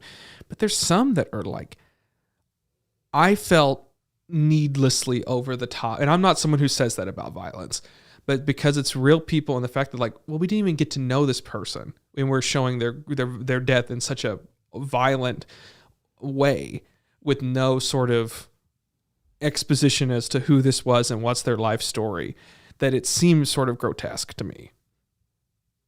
Other ones, you earn it because it's like, here's a person who's a real person and we know their whole life story, and here's this grotesque death that they put them through, and it's like you feel like this heartbreak of how could they do something so horrible. But the other ones, before we even get to know that, it seems very Martin Scorsese pulpy violence that is just jarring to be like, this is a person, this is a real life person that is there were just a few, there was a lot of these different things that I think could have used a sure hand or a sensibility to somebody else directing. Yeah. I'm going to basically throw out that how these murders were described in the book, like, does not deviate very much from how they are described in the movie. We have a lot more character about the characters in the movie than the book. Sure, yeah. The book just has their name, and here is this grotesque way they were killed. Well, and what their relationship was to this other person, but not a lot of character in the book. It seems like the effect, the intended effect with all of so many of those murders was this was an ordinary everyday mindset among Americans who had immigrated to the Osage Nation in Oklahoma. These basically they dehumanized and felt no moral qualms with just outright killing these people to take their things. It's just this outright greed. And I wouldn't even, when you said the word immigrated, I thought they overran them like ants. I mean, it was like, yeah, there's something like that too. The way that he presented it. Of course, it might have been. There was such a nonchalance to killing all of them. Yeah, it's like, okay, well. That Scorsese got that part down brilliantly because, like dozens and dozens of people were killed, and like most of the white side of the community didn't like even blink an eye about it. They're just like, oh, well, another dead Indian. I mean, yeah, I think that the perspective, that side of things was very well done, and that was like, and that was told just about as great as you could tell that. I just would have liked a little bit more from the native side. Yeah. And that was just that's what I sort of got from it. But how visceral and jarring all of it was. Like, I will agree with you. Like, it's a distressing, it's not a very pleasant experience to go through that. Just like characters who you are barely even know are just like killed so quickly. Well, imagine this from Molly's perspective of like these her family's dying around her, and she doesn't know if she can trust her husband. Right. And how just that's a fascinating perspective from just a storytelling perspective. It's heartbreaking from a reality standpoint, but how that's just ripe with narrative potential that it's just kind of hinted at. Like it's kind of just like because you spend all the time with Leo that you're like it seeing it from her eyes a little bit more would have been, I think, helped the movie. Like just more scenes with her, because she is routinely what everyone who talks about this movie, she's the heart of the movie. Her performance is exceptional. And I just left the movie saying, can we get more of scenes with her? And from that perspective, because I think she just knocks it out of the park in a way that I wanted more from that character, not from her performance. Her performance was extraordinary. They should have given her more from a screenwriting and time wise, narration, and perspective and timeline. Yeah, I can see that. But yeah, no, I don't know. Any other notes that you have with that? I very rarely. I didn't have much time to write it. I know we were running all the way to Fillmore and back. Yeah. But I hate this, but I hate the dancing in the oil. I know it's a metaphor and everything else. I hate it when they talk about. And they kind of do this with the Tulsa Race Massacre one too. They kind of skip over those couple of decades that you have oil bubbling up here and you're the wealthiest people in the world here. Yeah. And they don't show that arc. And that to me bothered me more than anything. It's like, oh, look, oil is bubbling on the ground, so therefore now you're a multimillionaire. And it doesn't work that way. And it didn't work that way. That's true. Occurred over time. I think he tried to represent that at the beginning, when they had the elders of the tribe and the kids were looking through where they were talking That's about. That's where that perspective from an Osage thing would have been very interesting. I thought so. Or how Hale even came, like that almost seems like, yes, exactly. Like that section of time that we just completely skip over is... I don't think it's the responsibility of the filmmaker to explain the entirety of the history of the Osage people, like 3 decades worth, plus these extraordinary, like, 25 plus murders. It's there was a story that you stuck to, and then the background that you were given, but gave you enough to understand what's going on. Isn't that so much more of an interesting story of like these people who were like, they just sort of talk about it and throw it out. Oh, they were given the most, this land that no one wanted to. And then they find this thing and they view it as like, this is a way for, our people to exist. This is how our people can exist and we can prosper. And like, this was given to us by creator for this, for this horrible tragedy we went through. And then it ends up causing them more heartache and everything. Like, that's just a much more fascinating arc than just someone who, in real life, and that's where it comes into like, we don't know this character. This is a Hollywood sort of depiction of this arc that we've created for Leonardo DiCaprio's character that we're imbuing with this love and this thing. He had more of an arc than Hale. How did Hale get in there and get his roots into there? Because those killings were happening before Leo's showed up. Yeah, he just became the arch villain within. He became the guy telling the story about the killings. Yeah, that's what he became when he got there. But they were being done before then. Hale came into power before then. Yeah. Somehow he wrestled power away from the Osage. And how did that happen? Because I think that's what you were getting at earlier. You would have liked to have seen it from the Osage's perspective. Well, by the time we go into this movie, it's already in action. Perspective. And that occurred whenever they did the land run. They had the land run. That's when all the whites came in and built those the towns. And yeah, a little bit, yeah. But nobody danced in oil. I just hate that. I just hate that. It's like, reminds me of the Beverly Hillbillies opening scene. I'm sorry. I know. I'm an old person, and I'm sure it's supposed to be a metaphor, but still. Yes. I do think that would have been interesting. I don't know. I mean, it's how much I wouldn't make this argument if it was a tight movie. What would happen? But it's an overly long, bloated film. Sure. That it's like you could have time for anything in this movie. That's true. Look, but at the same time, when you what read would the book, what would your reaction be if, like, let's say, like underneath a floorboard in your apartment, Cade, you like dug up $3 million worth of diamonds. Like, what would your reaction be? Like, how would you be, expressing yourself? You would be jubilant. You may have I'd be dancing. Yeah. But you knew what diamonds were, Yeah. right? Mm-hmm. What if you didn't know what they were? What if they had no value at all when you found them? They didn't have value till later. Mm-hmm.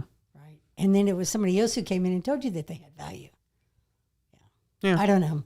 It's just the metaphor I get, but I just hate that metaphor. I don't know. No, I mean, I can get that. But yeah, I mean, I also know for shorthand, like I get both perspectives from a he wanted to get to we're killing Indians. That's what he wanted to get to, Scorsese, and also there is nothing indicating either way if it was like before or after they knew the fact that oil was, going to bring them immense amounts of wealth. Yeah. Like there's just nothing there to indicate either way, and so obviously they knew at that point, and that's okay. Yeah. I mean, this is where that is storytelling. That's filmmaking. And the book does come in as a procedural.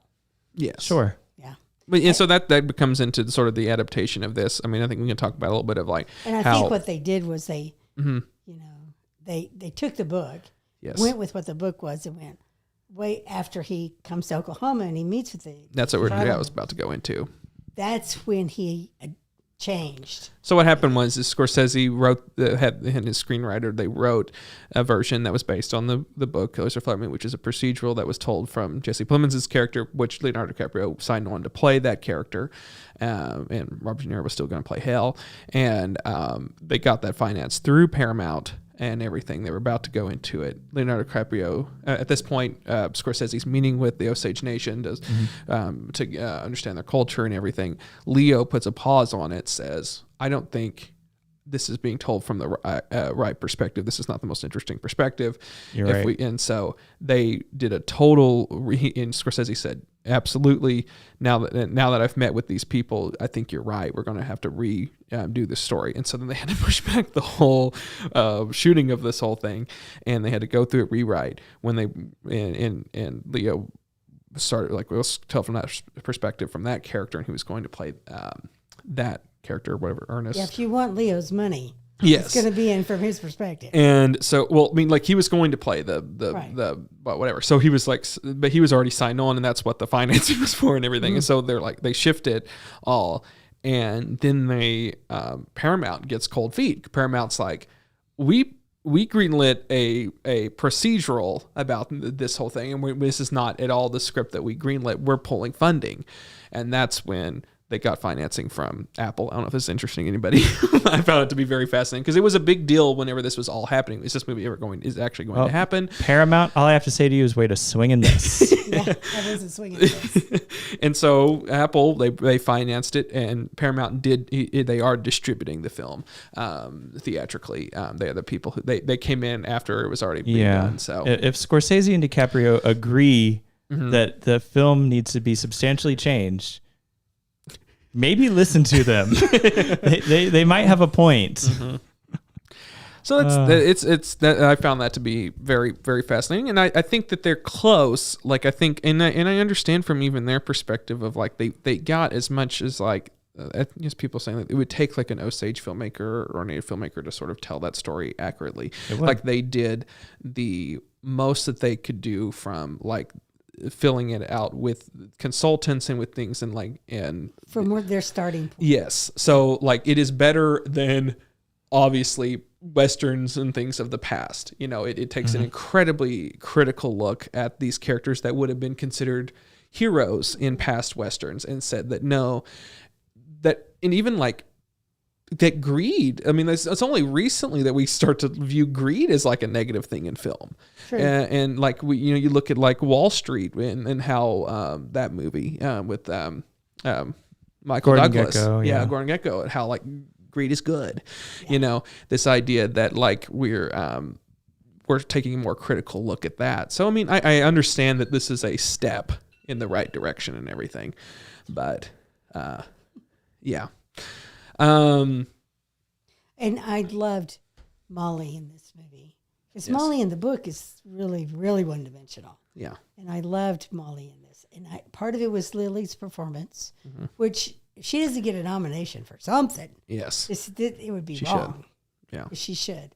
She did more on screen with her screen time than I think anyone I've seen in a really long time.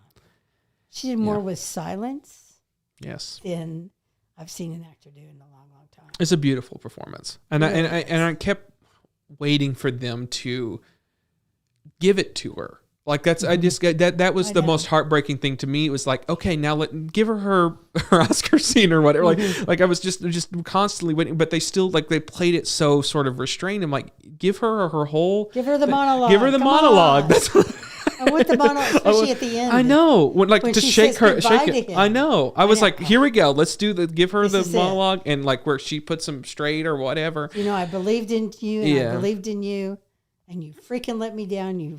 Mm-hmm. Yeah. Yeah, I was kind of disappointed that we didn't get it. But at the same time, we did get it. Yeah. In what Molly's way. Yeah. Oh, That one, just the way she looked at him. Yes. I mean. Yeah. Just the perfect questioning too. Mm-hmm. Yeah. Perfect. What was in the thing? What was in what you injected me with? Yeah. Mm-hmm. And it's obvious by that point that like that couldn't have been hidden. They had uncovered pretty much every fact about the murders and everyone's role in them and everything that happened. And so for him to like claim, oh yeah, it was just insulin. Mm-hmm. He lied to her. I mean, he was still lying. He was lying to her throughout, but like at that point he thought he could still get away with it even after being like nearly convicted and then convicted. Well, and the fact that he like he's routinely not a good liar. That's one of his biggest traits. He still has, at the very least, hasn't learned the lesson that he's not a good liar. You know, and let's talk about Leo's performance. Let's talk about Leo's performance. It's a bizarre. I don't know how to say it. It is an odd performance. I mean, like in the trailer, they're like Leonardo DiCaprio's best performance of his career. Someone said that. It's go ahead if you want to talk about, if you have things to say about Leo's performance. No, I'd rather hear your thoughts first. I mean it is out there in a way that's like I don't know. I wasn't a fan of it, but it was it's interesting. Like it's like he plays it like a Barney Fife type character at times, like when you first get introduced to him, and he's this oafish not dweeby, very smart. I think what did dull, Molly say? He's not very smart, but he's very pretty. Yeah, yeah. He's dumb. I think that's how she described him. And not being very smart, and he was obviously not very smart. Yeah, and then he gets caught up in the greed of his uncle. Yeah.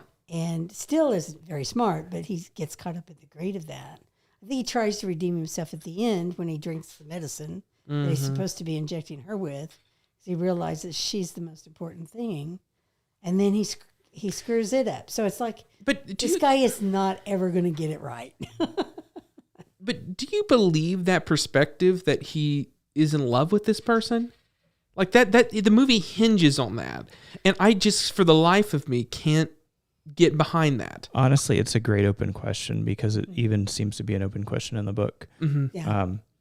At a certain point, you kind of, one thing that's left out in terms of the events is that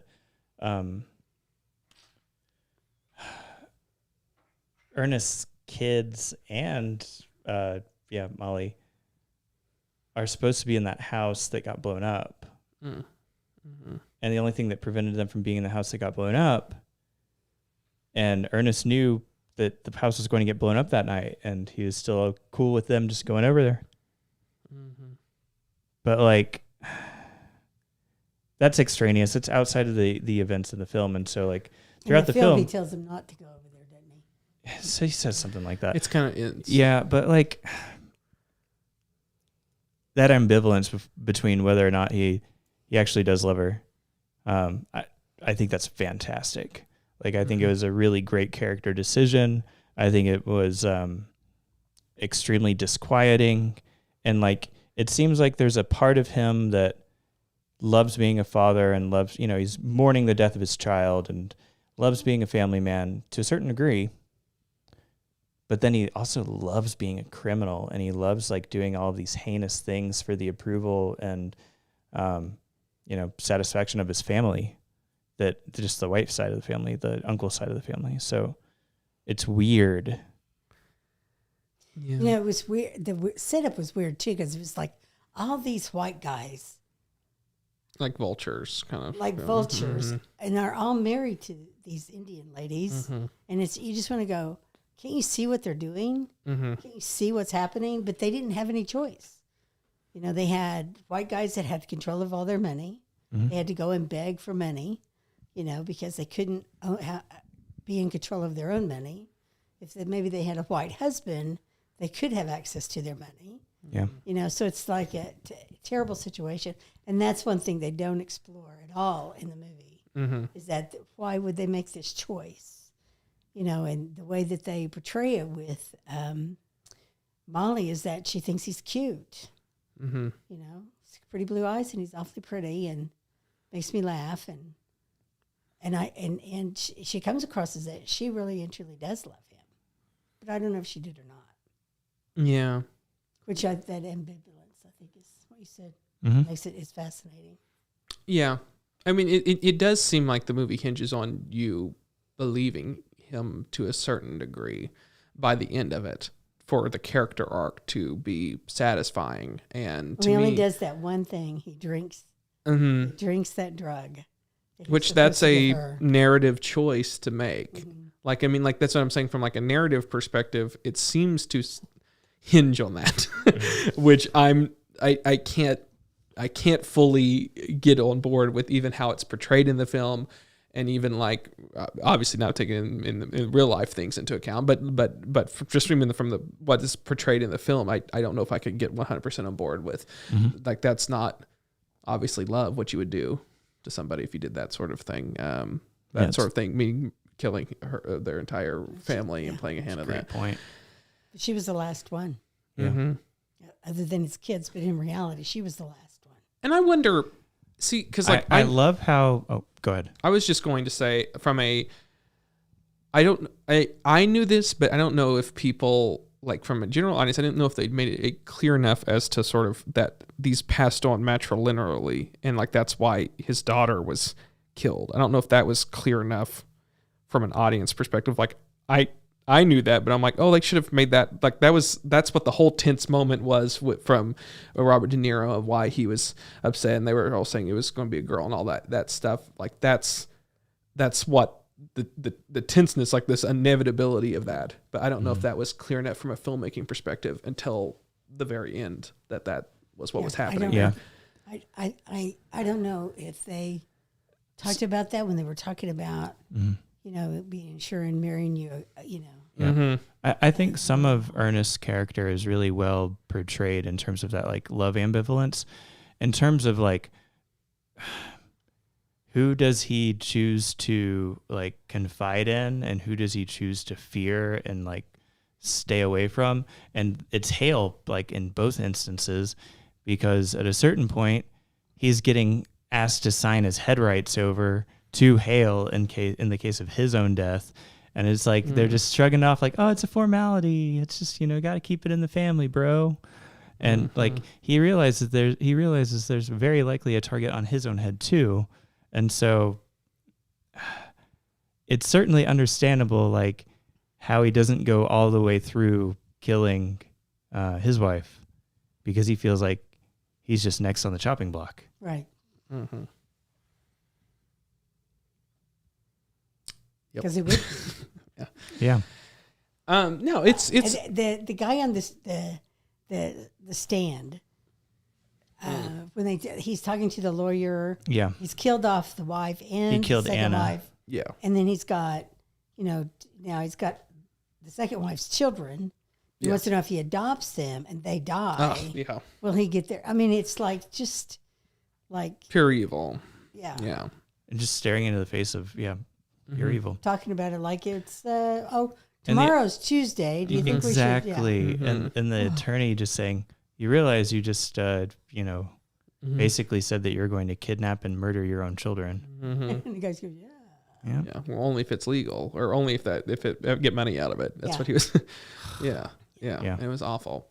That's a perfect example of your attorney cannot help you commit a crime and keep himself out of jail. So, Yes. Yep. which we're kind of seeing in real life right now. In what way? No.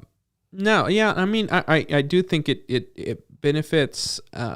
It makes more people understand it. But yes, I mean, if this was our one shot at telling this, I think it misses a vital perspective. But, and at times, I mean, it's Scorsese, and I think some of my fears of this sort of, here he glorifies violence, in ways, it borders on that at times, and that made me a little bit uncomfortable in this sort of film. But, and then the very end, which my jaw was on the floor, that he had the gall to end the movie on a cameo of himself, was someone should have told him, please don't do that. Someone should have. I didn't understand why would you do that entire scene. I love that. I love seeing the behind the scenes of a radio show. Yeah, I mean, he at the end of this whole movie. Yeah, but why do that in this? Yeah. There were so many other ways you could have ended it. I think it was we're doing a wrap up. A wrap up. So like typically these movies about true life would have like text on the screen, and it'd be like, Hale went to prison for, so like this was their way of like doing that visually and auditorially. And so like here's like and we already had seen these newsreels throughout the whole thing. So here's how we're going to do that with like a radio show. So I agree completely. It didn't really work. It didn't work, and it like such a weird zany like ending to this like like they're doing like music and like, and it's like Foley art. I mean, like it's cool from a completely removed standpoint of like. Well, then we jump from the 1920s to the 1940s, mid 40s or early 1950s, like that. Yes. And so it was weird. So this isn't a spoiler, but the wrap up where we're at the end of the movie where they're telling about what happens to all these characters. It is a radio show in which is presented by Lucky Strike cigarettes, which is it's funny. I did a thing where it was kind of similar parody to that. And I would say the only part where I kind of like, no one else laughed in the entire theater, but it was the product placement of Lucky Strike cigarettes. That it had to be an intentional joke, but it was so bizarre at the end of this movie where they're describing violence, but it was like bizarre. Like, why would they do this joke? And then also like within the framework of the show, why would this be with a placement of Lucky Strike? Yeah, because they say talking about how they're having a beer. Oh, you want to strike a Lucky Strike cigarette with me? And I was like, we're really gonna do it. And I did like it was like absolute and total product placement. Yes, in the hands of criminals, in the hands of people who were murderers. We're gonna do a Lucky Strike cigarette product placement in the middle of this. Them saying how they're gonna be locked up in prison for committing it was so weird.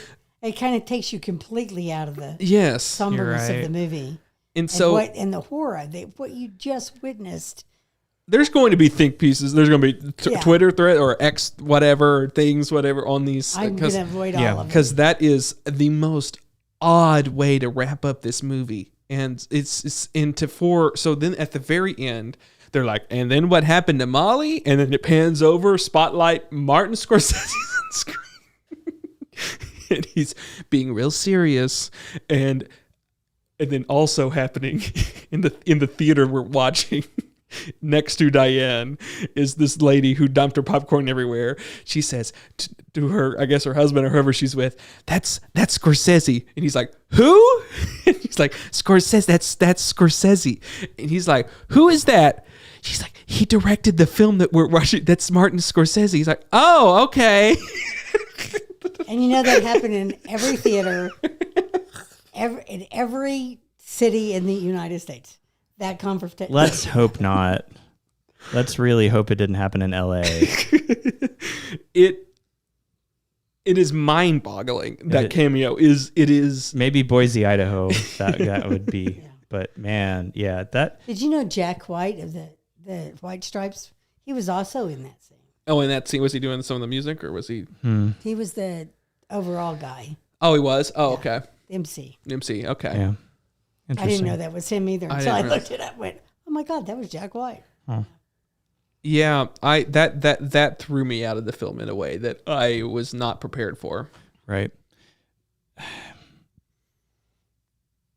The gall to be like, put the spotlight on me at the very end of the movie is... Because I don't make Marvel movies. Yeah, because I don't make Marvel movies. Anyways, here's my Stan Lee cameo. Yeah. Which somebody actually did write about that Stanley Lee. Oh, did they make they made the comparison? That's a hilarious comparison. That he had he may not make Marvel movies, but he had his Stanley Lee moment. Mm-hmm. Which is Stan Lee. Stan Lee. I mean, he literally jumps in front of a spotlight and says, "Let me deliver the thematic punch of the movie," which really wasn't like a huge, like it wasn't the bombshell that I think that he thought he was delivering. Like the rest of the movie was the bombshell. Right. But he really thought this was the thing that was going to hit the nail on the head, and he was going to deliver it. And then that was going to be what you left the movie with, is how Scorsese really told this movie brilliantly. And yeah. In some ways, I think he was trying to make the last scene of the film proper, the interrogation between Ernest and Molly. But, yeah, no. Nope. If you had, like, maybe a Killers of the Flower Moon, like, end credit thing, and then maybe the radio part afterwards, it would have made more sense. But it just cut straight into it. Yeah. Just like hard cut. Skip a beat, hard cut. Just now we're in this radio show. And like it's never obvious until it's obviously about the characters being described in the radio. Like, yeah, I didn't get it. I didn't enjoy it. I appreciate it historically. Like, they told the absolute facts of what happened to these people. Hale got out of jail on parole. Mm-hmm. Ernest got out of jail on parole.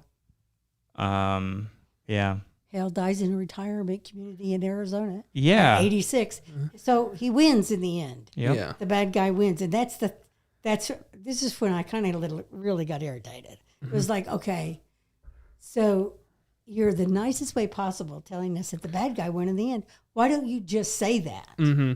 Right? Or show that, like it's a movie. Yeah. it's a movie of like, yeah, I mean, but it's done in this like zany, like it came off as Scorsese wanted to show how these radio plays and news things like that existed, and how the background of that, because like you kind of transition into like, oh, that's cool. Seeing how this old timey thing was like, it's fun to see this, and you're like, but wait, that's not the emotion I should be feeling right now. No.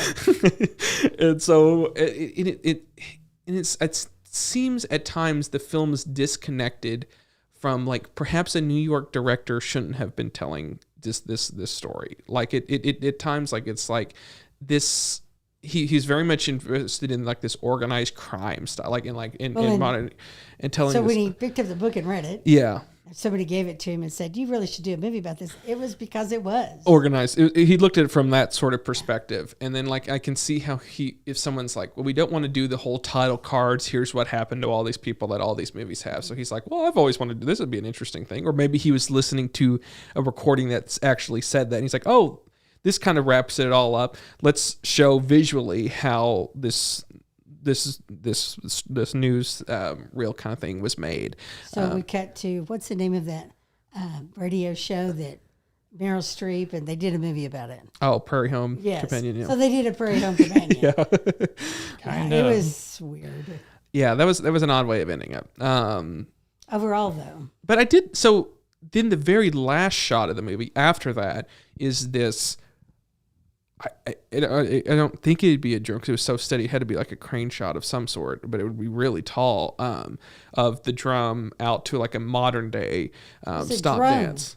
Well, that's what I'm saying. It had to be. It was probably a drone, but it was incredibly a steady. I mean, it's a Hollywood picture, so it'd probably be a very good drone operator that did that shot. But it was a very great shot. It's beautiful. And it's like that could have been the idea of that the Osage people continue to this day, that this didn't sort of obviously this was a tragedy and everything, but they still continued, and there's people that are actively working on their language and all this different stuff like that. That's very much still part, like that's a hopeful way to end this tragic movie, and it's sort of. It's not really told well enough. It's not told well. It's 10 seconds of the very end of the movie. Here's a shot that is like, and it's like, but that's, if you wanted to end on some sort of uplifting thing, it's like these people persevered. Sure. They could have shown the casinos. I mean, there's other ways that they persevere. I know, but I mean, they could have done a lot of different things. Yeah, I mean, there's people that that work there every day and do different things, and there's ways to tell that. I mean, and it just in the So, do you think that they'll continue to have Mr. Hale's, what was it? Spurs. The Spurs at the bank there in town? I don't know. Let's hope not. Legendary.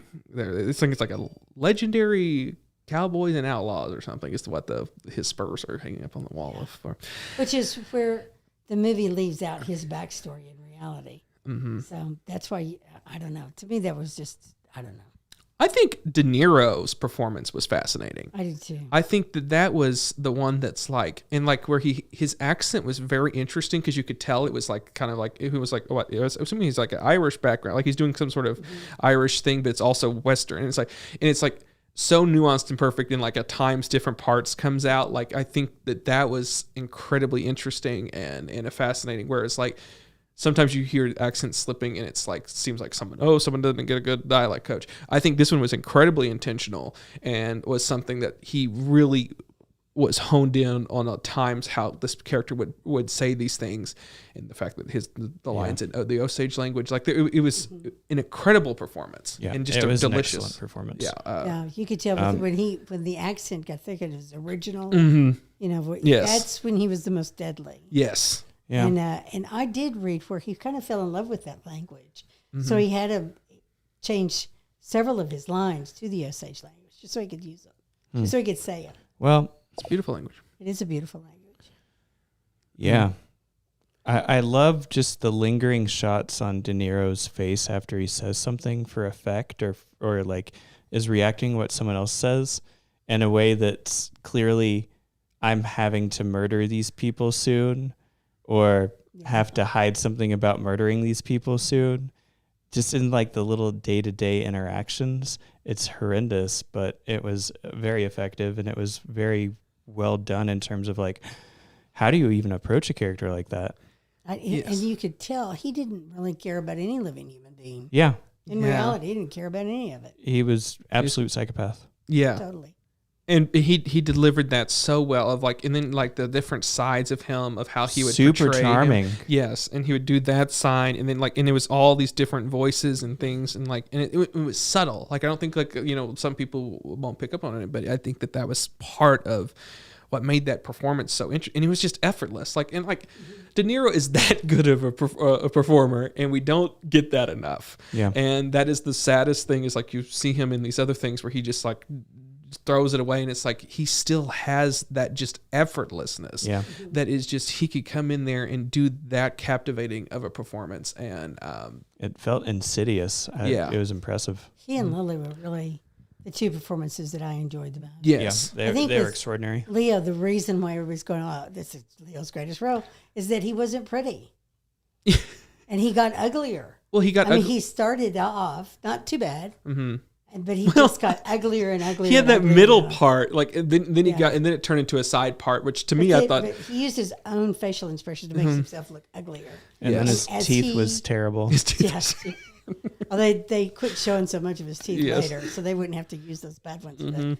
But he got uglier through the course of that. The timeline as part of his arc, it was what he was doing was showing on his face, physically, and I think that's at least he got what he deserved in that regard. I think it has to do. Yeah, I mean, I think why people are pinpointing is like it is a role that it takes a lot for like your leading man to sort of be like, I'm evil. I'm a agent of evil, and that and he's someone who has to play a doofus. Like it is a lot of things that's like Leonardo DiCaprio about this role. Now, does he nail that? That's the question. I don't think he hits the nail quite on the head, but I do think it is a brave of him to take on a role where he's essentially a doofus who's evil, who gets uglier, and that's so not Leo. And so it's against kind of Leo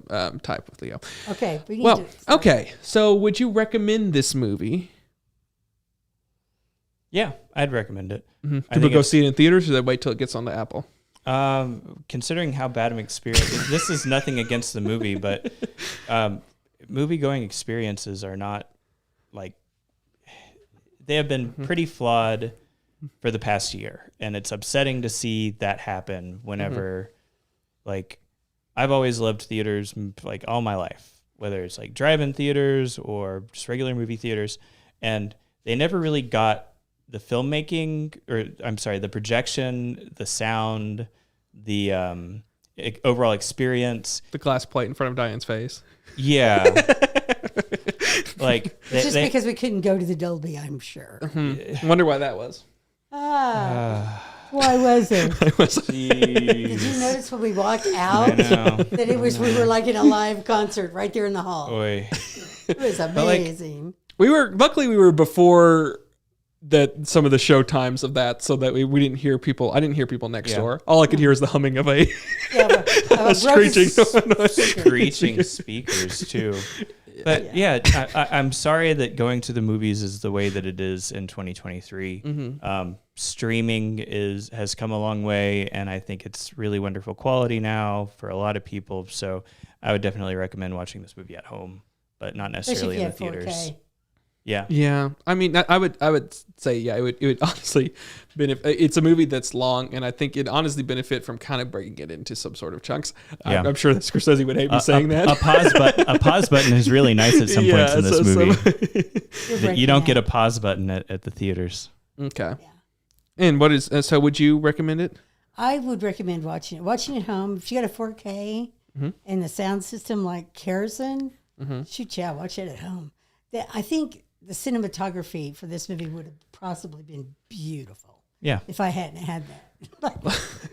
But because that area, what is that, the tall grass prairie area is beautiful part of Oklahoma. I mean, Osage County, I mean, for what they say, it's bad. I mean, it's such a beautiful area and everything. Like there's just the hills of it. It's just beautiful. It's breathtaking. Yeah. So yes, I would definitely recommend it, but watch it at home. It's a long movie, and you do need a break or two in it. It's overly long. I'm sorry. It tries to be epic. In its storytelling, and I think where it falls short is there's so many bad guys, and some of them look too much alike. I mean, I really was struggling there a couple of times because there are so many bad guys in this movie, and it seemed like every time that they were doing any filming in the town, it was being overran by crazy white people. I mean, it was definitely out of the Wild Wild West in that sense, but that kind of bothered me a lot. But I think it would be beautiful on a big screen. Well, and just the recreations of these towns and everything of that era, and these shots where like they had to put in cattle and they had to put in oil derricks. I mean, all that CGI and different things, and then like the extensions of the town. Like it's I mean, the level of in-depth research that had to go with historically making all of these very accurate is amazing, and from that perspective, it's extraordinary. And I do love that they use real footage, yes, from various events of the time, and actually some that belong to the descendants. I love that the car salesman explicitly mentioned, if you get a flat tire, run out of gas, come and buy a new car, because that is how they sold cars to the Osage. They basically said, yeah, they didn't tell them anything about maintaining the vehicle. They're just like, whenever it's broken, buy a new one. Yeah. And that there's Osage pricing. Yes. Did you get that? Barry Coburn. Craig came Oh, out. yes. And love that. When we see him, we're going to have to tell him something. Yeah. And to mean, like, for him to play a villain, like that kind of villainous role. I mean, like, but in reality, he didn't even think he was a villain. Yes. That's what killed me. None of them do. None of them do. Yeah. And like they all thought, like, from this perspective that, like, well, they didn't deserve it. Like they're like, right. They didn't work for it. Yeah. So it's therefore we should get it without working for it too. Mm-hmm. Right. Yeah. It is. Although they were ran off their lands onto this prairie that you couldn't do anything with, and it was horrible land. They thought they were, Yeah. Anyway, and that's want to go into that. It's yeah. No, I am. It's would I recommend it? I mean, it's a tough one. Like, I think that I to understand the story, it's important for everyone to understand this important piece of history. And I also think that no one except for Martin Scorsese could get the funding to make this historical epic of this time period and everything of like, I mean, you look at Gangs of New York and these other things of like how he's able to recreate these settings and of these time periods that, I mean, if an Osage filmmaker came along and wanted to do that, they wrongly couldn't get the funding to do it as widespread and do it the way that Scorsese did it. I do think that it leaves out a lot of important perspectives. I think that there was a way to sort of bring in a new screenwriter who could help shape that perspective a little bit more. And if it was told, just shave off some of this other. I mean, it's an overly bloated movie in my opinion, and section out a part where Molly's a dual protagonist to Leo, and I think that would have severely made the movie a lot better. That's not the movie that we have, so would I recommend it? Yes, I would recommend you to go see the movie. With the caveat that I just don't think that this is the full story and how it should have been told. But I do think that it is a good to see, and it's important to know this piece of history, and it's a lot more accessible way of telling the story than every other piece of medium that's about this. So that's true, because the book was dry. Mm-hmm. It was dry, but it was it was nonfiction, so yeah. But it, like you said, I think we've said a couple of times, it was written as a procedural from the perspective of the FBI. It was the story about the origin of the FBI in reality. Yeah. And now we know it was because Lily went to Washington, D.C. and said, you've got to figure out who's killing my people. God, I love that woman. Yeah. And like, that's a whole thing in itself. Like, there's just a little, that's a split second. Like the amount of time that's given to that is so small. And then like, you have these extended like Leo being interrogated scene. That's just like, then why does this get like? Or the guy dancing. I will let you know. The guy dancing. Oh my gosh! I was like, why are we not cutting? Like, what was the point of that? We could have spent 2 seconds less, or just on him dancing. But we didn't. It was almost like 30-second, or if not, like it's probably about 30-second of just uncut of this guy just shot of him dancing, and it wasn't even like a particularly good shot because like people were walking in front of him, and you couldn't see his feet. Yeah, you couldn't see his feet, and then you pan down, and so people are walking. It's like just like, why is this why is that part of the movie? I get that. I will say Lily going to Washington, like, that's not in the book. It's not a historical event. That's just the fiction that they established her character around. So that's why you don't get very much of it in the movie. Right. It isn't. It's based on a true story where certain events that make the movie fiction a little bit are incorporated like that. Okay. Mm-hmm. Yeah. I think the real reason why they were turned on to investigating these was something Hale did. It was one of his competitors, or one of the oil companies or something. They were like, yeah, something's going on up here. It was part that, and it was part the Osage Nation donated the equivalent of $300,000 to get the investigation kickstarted by the federal government. Yeah. And there was the fact that there were non-Osages dying as well. I would assume that played into it. Yeah. Because that's they kind of bring that up. Was it the money or was it this other guy that died? Yeah. Well, that's Killers of the Flower Moon. I mean, I at the very least, I'm happy that he got the consultation of the Osage people. Like the representation that is in the movie is exceptional. Wish there was more, but that, I mean, like the use of the language, what they do is truly exceptional. And I do think that he had the best intentions. I don't think he set out with the bad intentions. And all the stepping stones, right? Yeah. Like, and perhaps the next thing that we'll get is something great. Like this was a necessary step in the direction of filmmaking. Yeah. I do think that. And like, cause I mean, to see someone sort of take that accountability and these actors to sort of take that accountability of here's a awful truth that's at the core of America, is profound. But yeah, so that's anything else. I'm glad they shot it here in Oklahoma.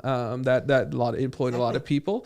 Having film shot in Oklahoma is very important, and it's growing. It's a growing industry, and there's obviously, you can tell by this Hollywood movie that there are crews, there are talent that are here in the state that are willing to work and willing to put their heart and soul into this. It is wonderful to see film and content and everything in general being bent over towards our state a little bit more over the past decade. Seeing the film industry and the people representing the film industry like do so well in a very short period of time. It's encouraging. I love to see it. Really happy that Killers of the Flower Moon was shot so much here. Yeah, me too. I think the fact that, trying not to get too political here, but in this state, there are teachers who are afraid to teach this story. Yes. And won't teach a story because of it. But we have a movie that at least touches on it. Finally, that there's these stories that are our history that we should all know are finally coming to light. It's just not in the way necessarily you would hope that they would, but at least they're being told. Yes. Absolutely. Which is kind of interesting that it's filmed in a state that can't actually teach the history of what happened, so. Yes. Because we don't want to make anybody feel bad. Yeah. No, and I think that, from that perspective, I think it does a lot of good of showing the evils of that. It does focus on that quite a bit. So that's Killers of the Flower Moon. We're going to head into preview time, and we'll tell you what we're watching next week here on Double Feature Movie Club.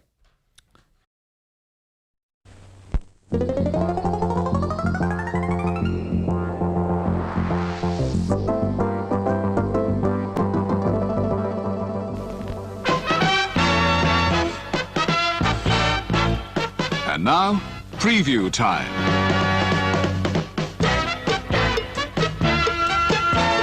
When it comes to entertainment, you can't beat a good film.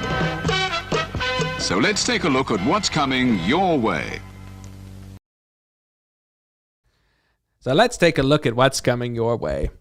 Someone said that probably in that last bit of Killers of the Flower Moon. In that, in the radio, that schlocky radio voice. Yep, that was certainly probably cut from the scene. I do love when they do any kind of play that shows those old timey radio broadcasts and how they did the sounds. And both of the movies we watched ended with a stage play with an audience. It did. That's right, it did. Well, a musical and a stage play. Yeah. Oklahoma. Hey. So yes, next week here on Double Feature Movie Club will be our we're having a really fun night here. It will be our Halloween episode, Double Feature Movie Club. We'll be talking about two kind of offbeat horror. Last time we did offbeat horror, we talked Greasy Strangler, and I forget what the other one is because that's all that's in my head. That was an experience. In Fabric. I missed that. And, it was in Fabric was the other one, the killer dress one. So this year's offbeat horror, this season's offbeat horror, will be Rubber. That's our first one. It's about a killer tire. Yes. I'm look forward to Diane telling the plot of that movie. I can't wait. And where can people watch that at? Oh, Amazon. Amazon. It's a rental. Gotta rent it. Gotta rent it. Yeah.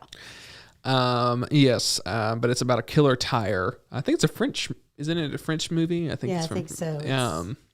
Judging from the name of the director. Yes. And the other one, which I have heard just so much glowing things about, but I know nothing about it. It's called The Love Witch, and so we're excited to talk about that. Where can we watch that one? Tubi. Oh, Tubi, our favorite. The return of Tubi. We love Tubi here on Double Feature Movie Club. So next week's Halloween episode, Offbeat Horror. As you can tell, if you're new here on Double Feature Movie Club, we do a lot of weird, different things. There's no consistency to what we do, but there is themes. We do themes each episode. Most of the time, you're talking about two movies. Yeah, that is the one consistent thing. That's the one consistency. It's Diane and I and two movies. Good or bad.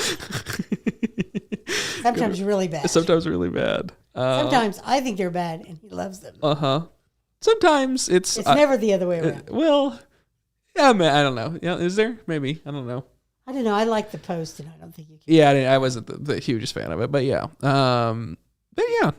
So check that out. Watch them beforehand and join and watch us, or hear us talk about it and then be like, okay, maybe I'll watch it or not. I think we this time we all recommended both of the movies, so so it's a good place to get recommendations for films too. Especially if we both agree. Especially if we all agree. Yeah. Yeah. When we don't all agree, go with mine. I would say the opposite. I would say if we don't agree, go with mine.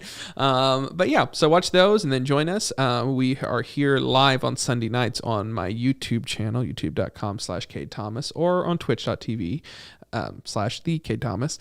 Either place you can watch us live, or you can listen to us next day wherever you get your podcasts. That's on Spotify, Apple Podcasts, Google Podcasts, all those places you can get podcasts. Wherever you get your podcasts, we're there under Double Feature Movie Club. And what should people do when they see our podcast? Subscribe and like us. Yeah, rate us 5 stars. All the buttons. Click thumbs up. Yes. Feel free to leave a review of us. Yeah. Comment wherever you like. Watch every movie we watch, whether we recommend it or not. Yeah. Because you can enjoy the conversations. You can enjoy not being spoiled. Right. That's the big one.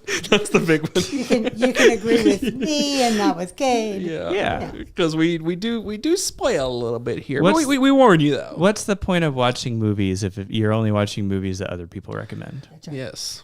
Yeah, but no, I mean these are movies we haven't ever seen before, but they're on our watch list, so that's how it comes. Sometimes we like them, sometimes we don't. So yeah, watch those movies, and we'll be back here. That'll be our 3rd episode of the season. We're doing a 10 episode run this 4th season, which takes us through mid-December. So. Join us every week. We'll be having a fun time. We've got a lot of really great movies coming up. We have another Lily Gladstone movie later in the season. We'll tease that. So, and Adam Driver's making another appearance. Second annual Adam Driver night. Hey. Let's hope he keeps making movies. He's going to keep making appearances on our podcast. Yeah. Okay. Thanks for joining us. We'll see you next time. Bye. Bye.